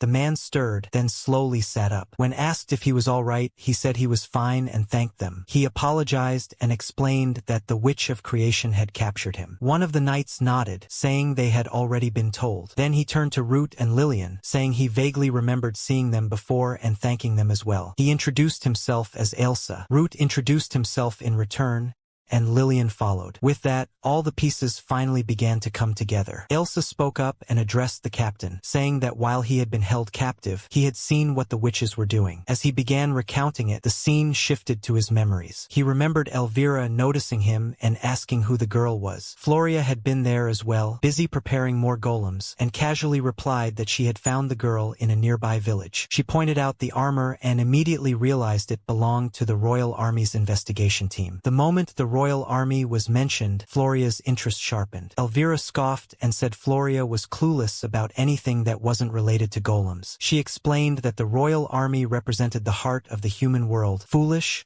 arrogant, and endlessly troublesome. Their armor symbolized that pride. She was certain of one thing: those people would eventually attack them. Floria laughed it off and said that if humans were coming, she would simply turn every last one of them into golem toys. Elvira, however, warned her not to underestimate the Royal Army. They were far more troublesome than Floria seemed to think. Elvira then turned toward their mother and asked what they should do. Their mother only let out a weak groan. Elvira smirked and remarked that groaning wasn't exactly helpful if they were trying to understand her thoughts. Their mother was deeply connected to the World Tree, barely conscious. Floria spoke next, saying their mother had already reached her limit. From the outside, the World Tree still looked fine, but on the inside, it was beginning to rot. Hearing that, Elvira casually suggested they abandon the rotting tree altogether and go live in the capital instead. Floria immediately reminded her of the promise they had made to their mother. Elvira repeated it mockingly, that they were never to leave the world tree, that attacking humans would only lead to conflict, and that conflict would become the spark that burned their roots to the ground. Floria affirmed it. Their mission was to continue watching over the world tree that had taken root in this land. Elvira snapped back, asking if that meant they could never leave this place. Floria answered firmly that it did. Elvira shouted that she would rather die than live like that. In a sudden burst of anger, Floria slammed her fist into the world tree itself. Elvira stared at her in surprise, calling her name. Floria's eyes were burning as she spoke. Their mission was to guard the world tree and avoid unnecessary conflict, but that only mattered as long as the tree was healthy. If it was rotting anyway, then there was no reason to hold back. She proposed killing everyone in the capital and taking it as their new vessel. They could plant new roots there. Elvira's expression twisted into a grin. Now that, she said, was an idea she liked. Elsa had heard all of this. Panic filled him as he realized how dangerous the situation truly was. He needed to warn the others immediately, but his body wouldn't move. Elvira said that the fact an investigation team had shown up meant the royal army was already moving. Their first step, she decided, would be to wipe them out. Floria agreed, adding that they would need far more golems for that, which meant harvesting humans with magical talent. Elvira sounded almost excited as she told her sister to get to work. Then she casually added that she had forgotten something important. They should also finish off that girl. As Floria rode atop a golem and began preparing for the attack, Ailsa could only repeat one thought in his mind. He had to warn them. Back in the present, Ailsa finished his report. The knight captain's expression hardened when she heard the words, "Kill everyone in the capital." Root quietly added that the world tree itself was rotting. That made the situation even clearer. The captain said there was no time to lose. They would launch a surprise attack before the witches could complete their preparations. If Verdant had truly lost her power, this might be their only chance. Root hesitated, then asked if they could come along as well. He was sure they could help. The knights exchanged glances, but Ailsa spoke up and agreed. The captain nodded and said they would be glad to have them, shaking Root's hand to seal it. With the alliance formed, everyone looked once more toward the distant world tree. Root thought to himself that if the world tree withered completely, saving Rona would become impossible. Still, there had to be another way. Lillian stepped closer and asked if he was holding up all right. Root answered that they would accompany the knights for now. Their top priority was meeting Verdant. The knight captain agreed and ordered everyone to move immediately, setting a direct course for the world tree before the witches had time to prepare. Lillian pointed out that no matter how fast they moved, it would still take at least half a day to reach it. Shouldn't they rest at a village first? The captain said there was no need. Then she activated a spell, chanting an enchantment of the Thunder Emperor. Lightning surged through the group. Root and Lillian were both stunned by the sensation. Root asked what she had done. The captain explained that she had imbued them with lightning magic to amplify their physical abilities. With this, they could move at twice the speed of a horse. Lillian was amazed, saying this was the power of lightning magic, a support spell that strengthened allies. Root immediately realized how valuable that would be. The captain didn't slow down. She said they didn't have much time and told them to explain everything else along the way as they moved. They sprinted through the forest at full speed, lightning still crackling faintly around their bodies. While running, Root explained that they had been exiled from their homeland and were now wandering without anywhere to truly belong. The captain responded that such a betrayal was cruel, calling it a terrible tragedy. Root added that they had left as soon as they heard about the destruction caused by the World Tree Witches. The captain thanked them again for saving Ailsa. Root simply replied that they had done what needed to be done. Lillian stayed quiet, keeping her thoughts to herself. This arrangement worked in her favor. There was no way she could tell them that their real goal was to meet Verdant, and this cover story was believable enough to get them through. Ailsa then asked how the two of them knew each other. Lillian hesitated for a split second before saying they were just traveling together. Ailsa apologized for the strange question but said there was something about her that reminded him of the witches. That made Lillian tense. She laughed it off nervously and said he must be mistaken. Before the conversation could continue, Root suddenly shouted a warning. Something massive descended from above. A huge flying creature, part dragon, part construct, blocked their path. One of the knights gasped, wondering if it was a dragon. The captain immediately identified it as a weapon deployed by the witches and ordered everyone to prepare for battle. The creature opened its mouth, gathering energy for a breath attack. The captain shouted commands, ordering the archers to knock their arrows and chanting an enchantment of the Ice Emperor. A volley of ice-enchanted arrows shot shot forward, colliding head-on with the dragon's flames in midair. Fire and ice exploded together, and the frozen arrows continued onward. Lillian thought it was a direct hit. Root said it wasn't. The dragon crashed down right in front of them and immediately unleashed a close-range blast. One of the knights saw an opening and charged, shouting that he would take its head clean off. Root yelled for him to stop, but it was too late. The dragon moved faster than expected, striking the knight mid-air and sending him flying back toward Ailsa. The knight apologized through gritted teeth, admitting it had been careless. The captain ordered Ailsa to hold the front line while she searched for the creature's weak point to finish it. Lillian said she and Root would support them. Root shook his head. That wasn't going to be an option. As the smoke cleared, they noticed something disturbing. A massive hand was embedded within the dragon's body, as if it were being controlled from inside. Root narrowed his eyes and muttered that the main attraction had finally decided to show itself. Floria emerged from the dragon's gaping mouth, smiling brightly as if this were all a game. She called out to Lillian, amused, saying that Lily really was a persistent nuisance. Lillian stiffened and whispered her sister's name. Root glanced at the situation and suggested that retreating might be wiser for now, but then corrected himself. He told Lillian that he was in command here and ordered her to deal with the dragon. Lillian hesitated, knowing what that meant, but Root was already thinking ahead. Their true objective wasn't the dragon at all. It was the Witch of Soulcraft herself. Captain Ceres was watching the battlefield carefully. Seeing their intent, she activated another enchantment, calling upon the Thunder Emperor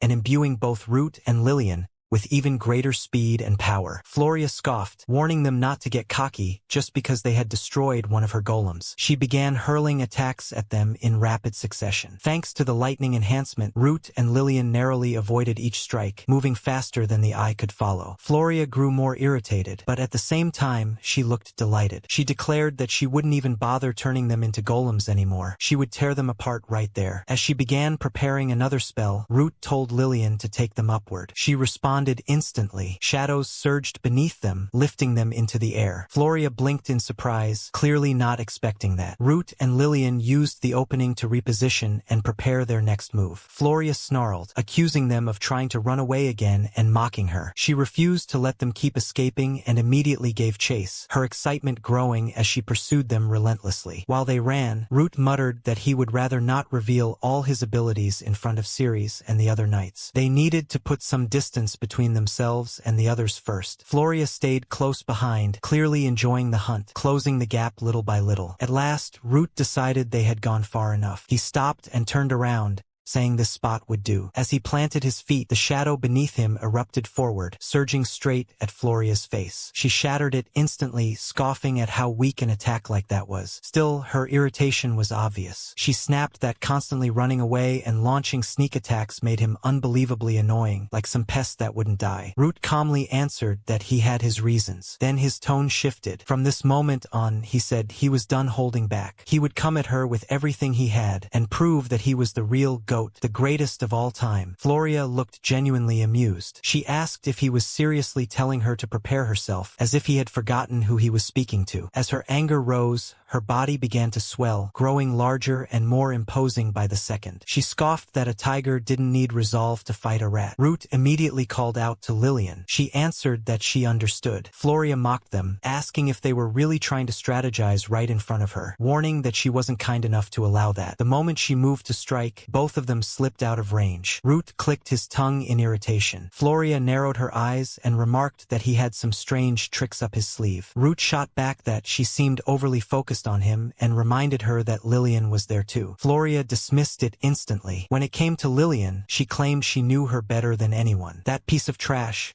she said, couldn't accomplish anything on her own. After she finished tearing Root apart, she would dote on Lily properly. She rushed him with full force. Root barely managed to block her punch with his sword, panic flickering across his face as the impact rattled his entire body. But while Floria's attention was completely locked onto him, Lillian was quietly gathering magic behind them. She told herself that she could fight too. Root continued to keep Floria occupied, pushing himself to his limits. Then a massive fireball slammed into Floria's back, far stronger than before. Root felt it instantly. This was it. He shouted and lunged forward, striking with everything he had. Floria caught his sword with her bare hand. Smiling, She asked if he really thought that was his chance. Wasn't Lillian supposed to be his trump card? Panic finally surfaced on Root's face. In the next instant, Floria punched him hard enough to send him flying. She turned her attention to Lillian, smiling gently. She said she had witnessed Lillian's sudden spike in magical power during the last battle, but fire element attacks were useless against her. She explained her ability, Flendra Flame Nullification, an absolute creation skill that completely nullified all fire attribute attacks. Lillian froze, unable to believe it. Even as Root struggled back to his feet, he muttered the name of the ability under his breath, understanding what it meant. Floria calmly explained that fire was the natural enemy of the World Tree. After centuries of contending with it, she had perfected an absolute defense. Root stood again, shadows gathering at his side, and launched another strike with his shadow. At the same time, Lillian refused to give up. She pushed herself once more, chanting through gritted teeth, calling upon the blazing fires of heaven and the scorching flames of the earth, weaving crimson flame, raging winds, and furious heat into a single desperate spell. Floria kept her attention locked on Root. When the shadow lunged in, she caught it mid-attack and sneered, saying it looked like some kind of golem, one made of shadow instead of clay or stone. Behind them, Lillian finally finished gathering her magic and unleashed it, crying out as she released flame breath. The torrent of fire was even stronger than before, roaring across the battlefield, but Floria didn't even flinch. She dismissed it as futile. Root stood back up alongside his shadow and struck again, refusing to give her breathing room. Lillian, exhausted but stubborn, forced herself to chant once more, calling on blazing heavens, scorching earth, crimson flames, raging winds, pouring everything she had left into the spell. Once again, Floria ignored the fire and seized the shadow as it came at her, mocking it as a toy. Lillian released another flame breath, stronger still, but Floria only laughed. She declared that it was pointless. Her flame nullification erased any and all fire. And Lily, she added cruelly, was only capable of fire magic. So what other move did they have left? Root said nothing. That silence made Floria even more smug. She laughed loudly, drunk on her sense of superiority. Lillian, completely drained, swayed on her feet. Then, through ragged breaths, she began chanting something different. A violent explosion erupted from that mouth. Root's eyes widened in genuine fear. Floria laughed wildly, delighted by the expression on his face. And then the sky answered. A colossal thunderbolt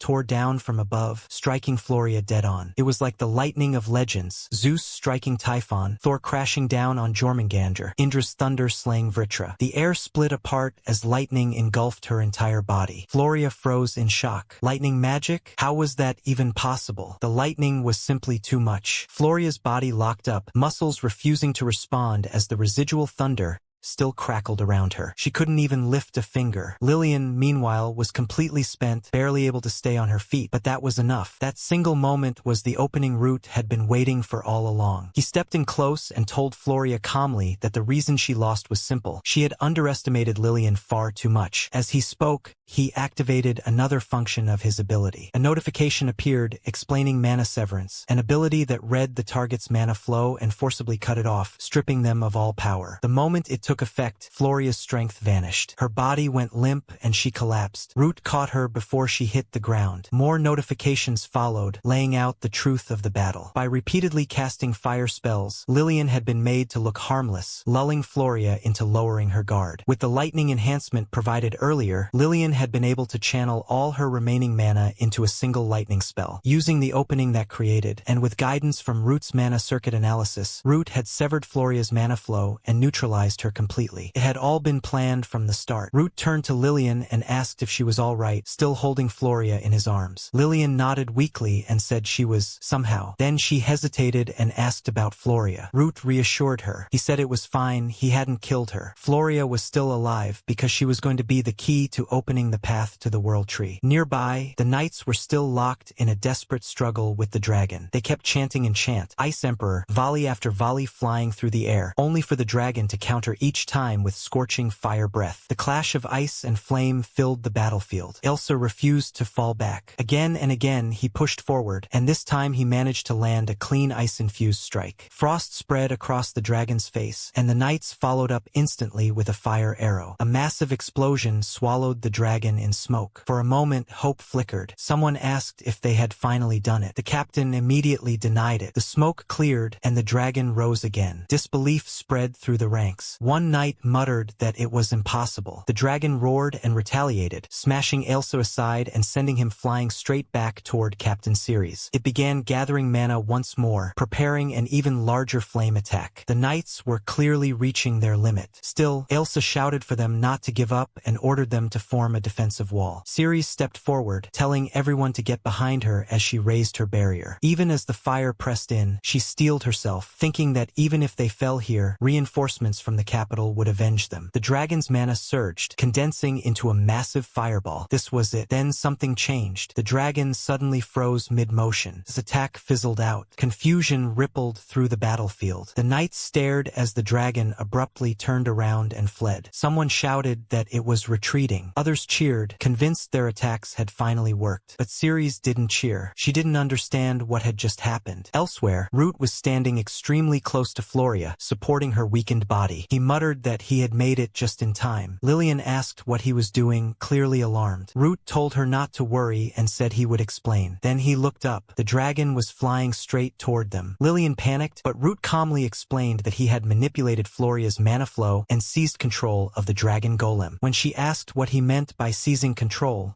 the answer became obvious. The dragon descended in front of them. Moments later, Root, Lillian, and the incapacitated Floria were riding on its back. As the wind roared past them, Lillian could barely believe what was happening and asked how he had even managed this. Root didn't go into detail. He simply stretched his hand forward and told her they were heading straight for the World Tree. Root and Lillian rode atop the dragon as it cut through the sky. Root said that with the dragon, they would reach the World Tree long before Captain Ceres and the others. They needed to be the first to arrive. Lillian glanced back uneasily and asked what would happen when Floria woke up. Root told her not to worry. Floria wouldn't regain consciousness for at least half a day, and besides, he had complete control over the dragon now. Hearing that, Lillian relaxed a little and said she understood. Root soon said they were getting close. Not long after, the colossal World Tree finally filled their vision. The moment Lillian saw it up close, her face drained of color. She whispered her mother's name, fear creeping into her voice. Something was clearly wrong. Root felt the same unease. Just as he had suspected, something was terribly off. Then a sudden surge of power rippled through the air. Root asked what that violent wind was. Lillian's eyes widened as she realized it could only mean one thing. Before either of them could react, the force slammed into them. Lillian was torn off the dragon's back. Root shouted her name and reached out desperately, barely managing to grab her. He asked if she was all right, but in that instant, he noticed something else. Floria was gone. A calm, chilling voice echoed through the air, asking what the meaning of all this was. Elvira appeared,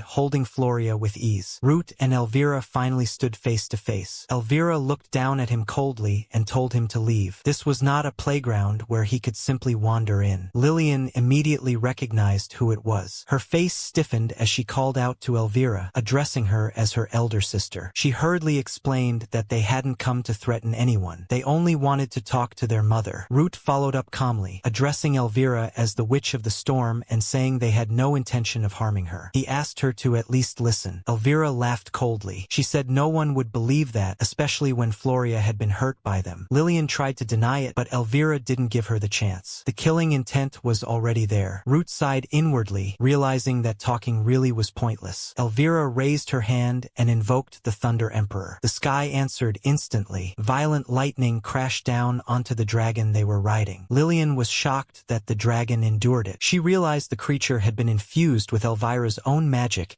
and possessed incredible durability. Elvira, on the other hand, was furious. She demanded to know who had given them permission to use that child. Floria sneered weakly, saying she would deal with Elvira later for letting her golem get stolen. Then she dismissed the matter, saying Elvira was in the way anyway, and that she could rest inside the World Tree for now. With that, Floria was sent away, leaving Elvira to focus fully on the fight. Root said quietly that they would have to take Elvira down. The dragon surged forward, charging straight at her. Elvira prepared another spell and condensed a crimson flame into a spear. She hurled it at the dragon's head, snarling that defying one's creator was the height of foolishness. The attack struck hard, badly injuring fearing the dragon. Elvira mocked them, asking if they really thought they could defeat her with her own creation. But then the dragon's tail slammed into her with tremendous force. Root remarked coolly that it was unfortunate for her. He had taken the liberty of making a few modifications. A notification flashed, explaining that by manipulating the magic circuit of the dragon golem, its strength had been further enhanced. Lillian stared in disbelief. The dragon had actually wounded her elder sister. For a brief moment, she thought they might really be able to win. Root immediately warned her not to get her hopes up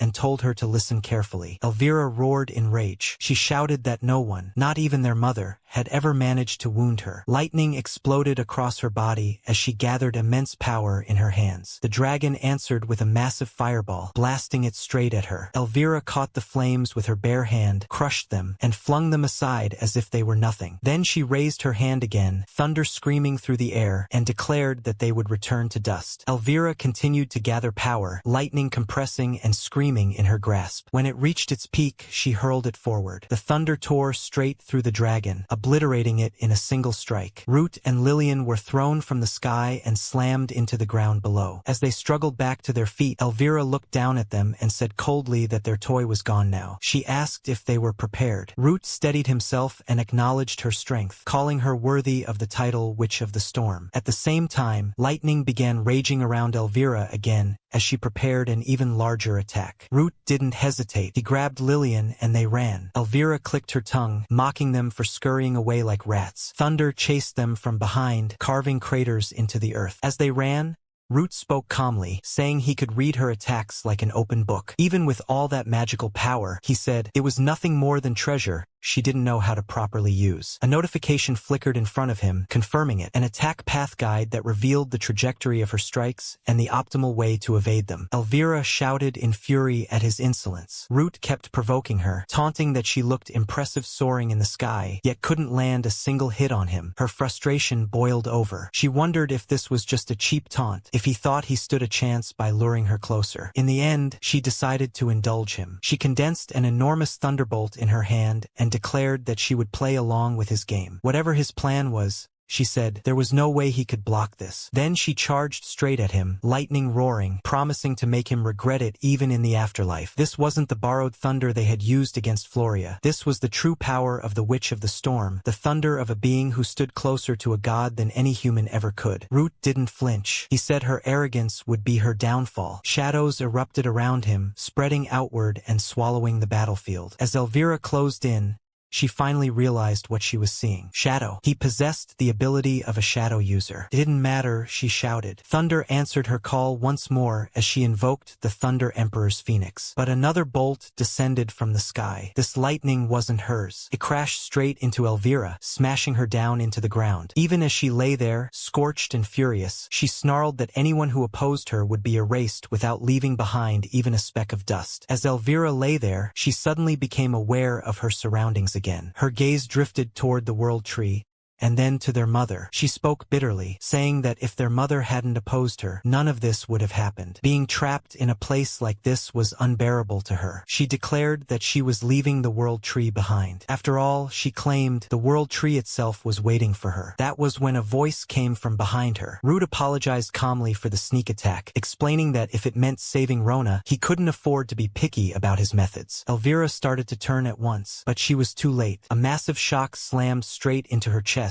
then into her abdomen, stealing the breath from her lungs. Root held his position, bracing himself and pouring everything into the attack, making sure it didn't fail this time. The blow was heavy enough that even Elvira collapsed to the ground, her body no longer responding. Lillian let out a breath she didn't realize she'd been holding, and said that it seemed to have worked. Root, however, immediately told her to listen carefully. Against her sister, a direct confrontation would never work. The only way to win was to catch Elvira off guard and neutralize her completely. Lillian instinctively protested. Catching her elder sister off guard sounded impossible. Root cut her off and told her to use the magic stone they had obtained from the shadowless spider. Lillian immediately understood. That stone could conceal one's presence. Root explained the plan calmly. She would dodge Elvira's attacks, slip behind her, and when he gave the signal, she would use magic to move at high speed and evade the counterattack. For that, he needed her power. Lillian hesitated, pointing out that Root could replicate any magic he had experienced before. Root reminded her that she had already done it herself, just like when she had reproduced lightning magic. Realization dawned on her. It was Ciri's support magic. Root asked her if she could do it just like back when they were on the dragon. Lillian answered that she understood. And now, in the present, it had worked exactly as planned. Root told her he had believed she could pull it off. Lillian smiled, relief and pride mixing together. After that, Root silently lifted Elvira and began carrying her toward the world tree. Lillian called out to him once, but he didn't answer. He simply kept walking. After a while, he finally spoke and said they should go see Wardina. Lillian agreed and followed him. When they reached the world tree, Lillian placed her hand against its bark and quietly greeted it, calling it an old tree. In response, a hidden door slowly opened. The two of them stepped inside. Within, Lillian called out to her mother again and again. Wardina looked weak, her voice faint, but slowly her eyes opened. She murmured Lillian's name in disbelief. Her gaze then shifted, noticing that both Floria and Elvira were unconscious. She said calmly that Lillian had grown strong. Lillian and her mother shared a quiet, emotional moment, one filled with things that didn't need words. Then Root stepped forward. He addressed Wardina as the Witch of Regeneration and said he wished to rely on her power, the power that wove life itself and breathed vitality into the earth. He asked her to save his sister, Rona, whose soul resided within him. Wardina observed Lillian again and remarked that she had changed greatly, adding that it seemed to be thanks to Root. Lillian immediately spoke up, calling Wardina her mother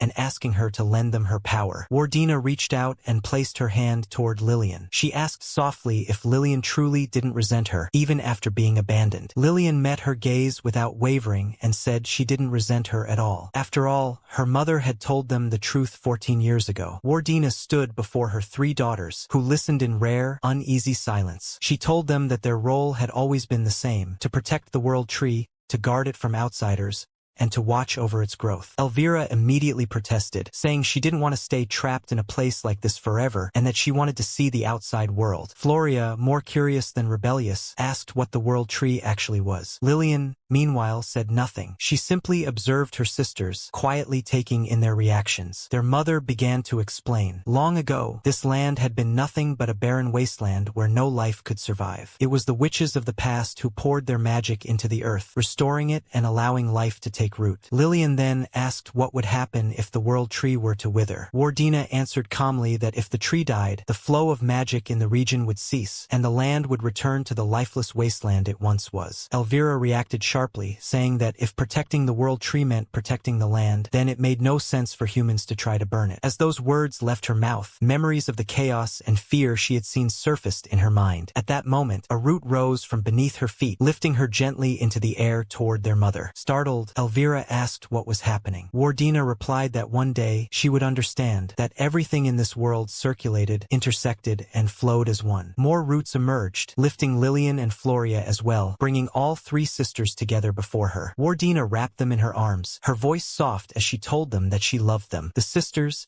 despite everything, found comfort in that embrace. Back in the present, Lillian explained that those words had been sincere. Only now did she truly understand that protecting the world tree also meant protecting countless people. Wardina smiled gently when she saw that realization reflected in Lillian's eyes. Lillian then asked what power she had ever possessed that would have allowed her to remain at the world tree back then. Wardina answered honestly, saying that none of them could leave the world tree. If Lillian had stayed, by now she likely would have. She didn't finish the sentence. Lillian nodded and said she understood. Back then, her mother had had no choice but to drive her away coldly. Wardina didn't deny it. She then turned to Root and thanked him for helping Lillian grow, saying she would cooperate with him. Root immediately brought up his sister, but Wardina interrupted, apologizing as she said that it was impossible. Even Lillian was caught off guard by that answer. Root could already see it coming. To him, it was obvious that the problem lay in the weakening of the world tree's essence. At this point, the tree had lost most of its power. Lillian panicked when she heard that and asked how how such a thing was even possible. Before anyone could answer, Elvira burst into manic laughter. If the world tree really died and the land returned to a wasteland, she said, then none of it mattered anyway. Wardina sharply called her name, but Elvira ignored her. She insisted it was all a lie meant to bind them to the world tree, claiming she already knew the truth. Then everyone felt it: movement, heat,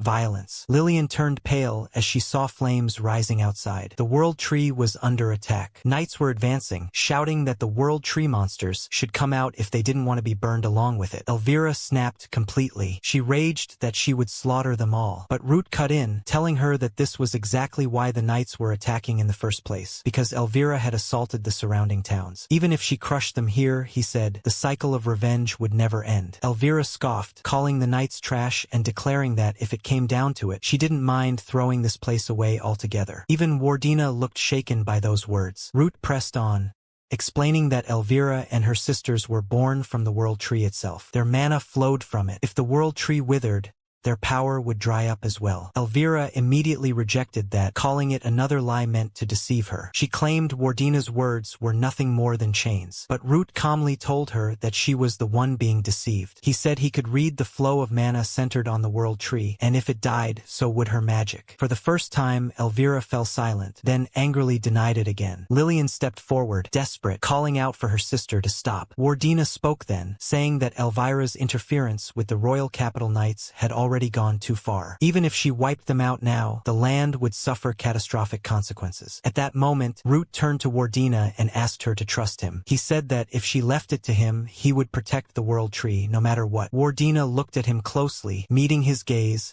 and saw the resolve there. Outside the world tree, Elsa was pacing back and forth, clearly frustrated. She reported that it was useless. There was no entrance anywhere. Ceres agreed. It was obvious the witches were hiding inside the world tree, but without a way in, they were stuck. After circling the trunk and placing her hand against the bark, Ceres finally muttered that there was no choice left. If they couldn't reach them, they would have to burn the tree itself. That was when a voice suddenly echoed from within. Ceres was told to wait. The knights froze in shock as Root stepped out from the world tree. He told them to stop, explaining that the land received immense blessings from the world tree and that burning it would be a grave mistake. Elsa stared at him in disbelief, demanding to know how he had even managed to get inside. Root calmly replied that the problem had already been resolved and that they should withdraw. Ceres immediately objected. If they didn't burn the world tree now, she argued, the witches would surely attack nearby towns again, leading to countless casualties. Root repeated that there was no need for that anymore. He said he had already captured the witches. To prove it, he stepped aside. Bound and restrained, Elvira and Floria were brought out, followed by Wardina herself. The sight left the knights speechless. These were the terrifying witches who had thrown entire regions into chaos, and now they were all restrained. Even Ceres struggled to process what she was seeing. Root told the knights that he was handing the witches over to them, and that they could deal with them however they saw fit. Wardina then stepped forward and faced Ceres directly. Ceres asked if she truly was Wardina, the witch of the world tree. Wardina remained silent at first. Ceres pressed on, demanding to know why they had attacked humans in the first place. Wardina finally answered. She explained that they were guardians of the world tree, tasked with eliminating anything that threatened it. Without the world tree's blessings, the land itself could not sustain life. If the tree withered, the land would die with it. Ceres fired back, asking why. Then, they had attacked villages that were nowhere near the world tree. Wardina's reply was cold and emotionless. Humans, she said, were pests that multiplied endlessly, and exterminating pests didn't require justification. Hearing that, Ceres snapped. Her anger flared instantly, and she struck. Elvira immediately snapped, demanding to know what Ceres thought she was doing. Floria panicked as well, calling out to their mother. Wardina, however, only laughed. Ceres's expression hardened. To her, that laughter confirmed everything. She coldly declared that Wardina was nothing more than a monster after all, and ordered the witches to be taken away. Then she turned to Root, clearly impressed. She admitted she hadn't expected him to capture all 3 witches so cleanly. Root brushed it off, saying it was simply that his skill happened to be a good match against them. Ceres grew curious and asked what kind of skill he possessed. From her point of view, Once the witches were stripped of their magic, they were no longer something to fear. Powerless, they were no different from ordinary criminals. She then brought up Root's situation, noting that he was traveling because he had lost his hometown. With that in mind, she offered him a place among the royal knights, even promising to write a recommendation herself if he wished. Root laughed softly and declined. He said he appreciated the offer, but for now, he wanted to continue traveling the world, together with Lillian. Lillian was visibly surprised by that, while Ceres simply smiled and told him that the offer would always stand. If he ever changed his mind, he was welcome to seek them out. With that, the knights departed. Once they were gone, Lillian let out a relieved breath and said that everything seemed to have worked out in the end. Root agreed. Nearby, Elvira and Floria were speaking among themselves. Floria admitted that she hadn't expected Root to see through her golem so easily just by exchanging blows with it. Root explained calmly that by manipulating the flow of magic, he had reconfigured the golem and sharpened its movements, making its nature obvious. Elvira gave a short laugh and admitted that he wasn't bad for a guide. Wardina then spoke up, acknowledging that thanks to Root's ability, he had managed to reach her. Root replied that they had simply gambled on a slim chance and pushed forward until it worked. That was when countless roots suddenly burst from the ground and wrapped around Root. Lillian cried out in shock, calling his name. The roots pulled Root toward Wardina. As she drew him close, her tone changed completely. She told him that, with his ability, he already knew the true condition of the World Tree, didn't he? Root answered honestly. He said the World Tree was infested with monsters deep within its roots and was steadily losing its magic. Those creatures, he added, were dangerously unstable. Lillian was left speechless. Wardina's expression grew more serious than ever before. Staring straight at Root, she accused him of something unthinkable, saying that a guide like him was trying to destroy the world itself. Root met her gaze, his face just as serious. He neither denied it nor confirmed it. Lillian immediately stepped in, insisting that Root would never do something like that. Root himself followed up calmly, saying that no matter what, he intended to save the World Tree. Wardina didn't deny his resolve. Instead, she explained the truth. The monsters nesting deep within the roots were siphoning off the World Tree's magic, steadily accumulating terrifying power. Once that creature fully absorbed the World Tree's essence and evolved, it wouldn't just threaten this land, it would become a danger to the entire world. That revelation visibly shook Elvira. Wardina continued, saying that, in their current state, burning the World Tree would limit the damage to this region alone. She had already resigned herself to that fate, even if it meant allowing the royal army to destroy it. Root, however, had turned the army back despite knowing all this. Elvira couldn't accept it. She protested that she'd only heard about the monster weakening the World Tree, not about it becoming a world-level threat. Wardina's gaze sharpened. She said it was exactly what she expected. Elvira had never truly listened. Elvira snapped back that all she'd ever wanted was to see the outside world. She spoke dreamily about what might lie beyond the sea. As a child, she had always wondered about it. Then a realization struck her. Lillian had left the World Tree. If Lillian could do it, then maybe she could too. That thought became her hope. She remembered the feeling vividly, soaring freely through the sky, flying alongside birds, the wind wrapping around her. In that moment, she believed nothing could take her freedom away. Then pain erupted inside her. A vine burst forth, coiling around her body and yanking her down from the sky. As she plummeted, panic set in. Her magic slipped out of her control. She couldn't understand what was happening, only that something was binding her, crushing her freedom. That was when she heard the voice. Wardina's voice. Elvira was told that her role was to protect the World Tree. She was forbidden from leaving. Her power was too great. If unleashed freely, it would harm humans and threaten the World Tree itself. Elvira remembered shouting back in despair, asking if that meant she was to be imprisoned there for her entire life. She remembered being told, coldly, that this was their fate. After that, Wardina had returned to the World Tree, leaving Elvira behind. Elvira had struck the trunk with her fists, crying, screaming, asking why they were even born in the first place. And then, someone appeared behind her. That figure told her she shouldn't be locked away in a place like this. Startled and furious, Elvira had immediately grabbed the intruder and slammed him down, demanding to know who he was and why he'd taken her belongings. The man only replied calmly that if he truly meant her harm, he wouldn't have bothered speaking first. Elvira declared coldly that her role was to protect the World Tree and that she would crush anyone she deemed suspicious. The stranger, instead of retreating, sounded almost impressed. He called it amazing. That was enough to trigger her killing intent. She moved to strike, but his next words stopped her mid-motion. He told her she was the one who should go outside. Elvira froze. The man spoke as if he already understood everything. He claimed she had been born to save the world, yet Wardina feared her power and locked her inside a narrow birdcage called the World Tree. tree. Enraged, Elvira demanded to know who he was. He introduced himself as nothing more than a scout, searching for a savior who could set the chaotic world right. According to him, the world beyond was overflowing with injustice, where the weak were endlessly trampled. When Elvira questioned what he meant by the world, he revealed a monster and calmly said he would release her from this place. She was stunned. He reassured her that it would only weaken the world tree temporarily. If she allowed this child to be unleashed into the world, she would gain her freedom at last. Desperate to escape, Elvira accepted his words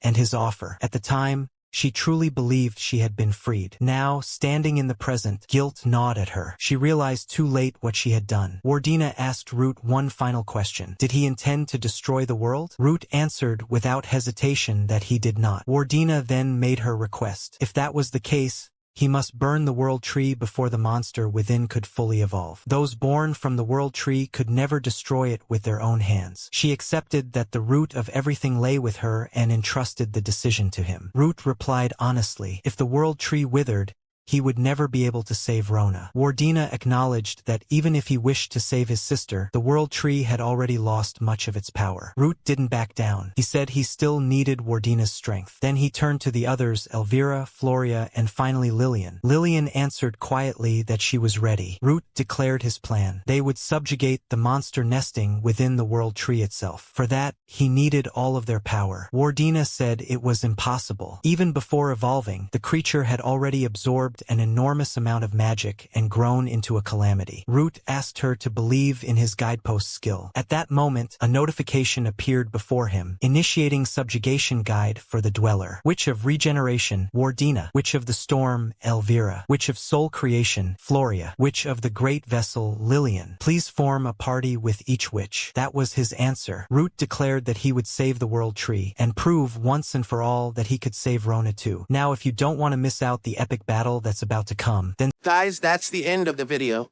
If you like this video, please leave a comment in the comment section. Also subscribe to the channel and hit the bell icon. Like the video and share it too. Thank you for watching and see you next time again.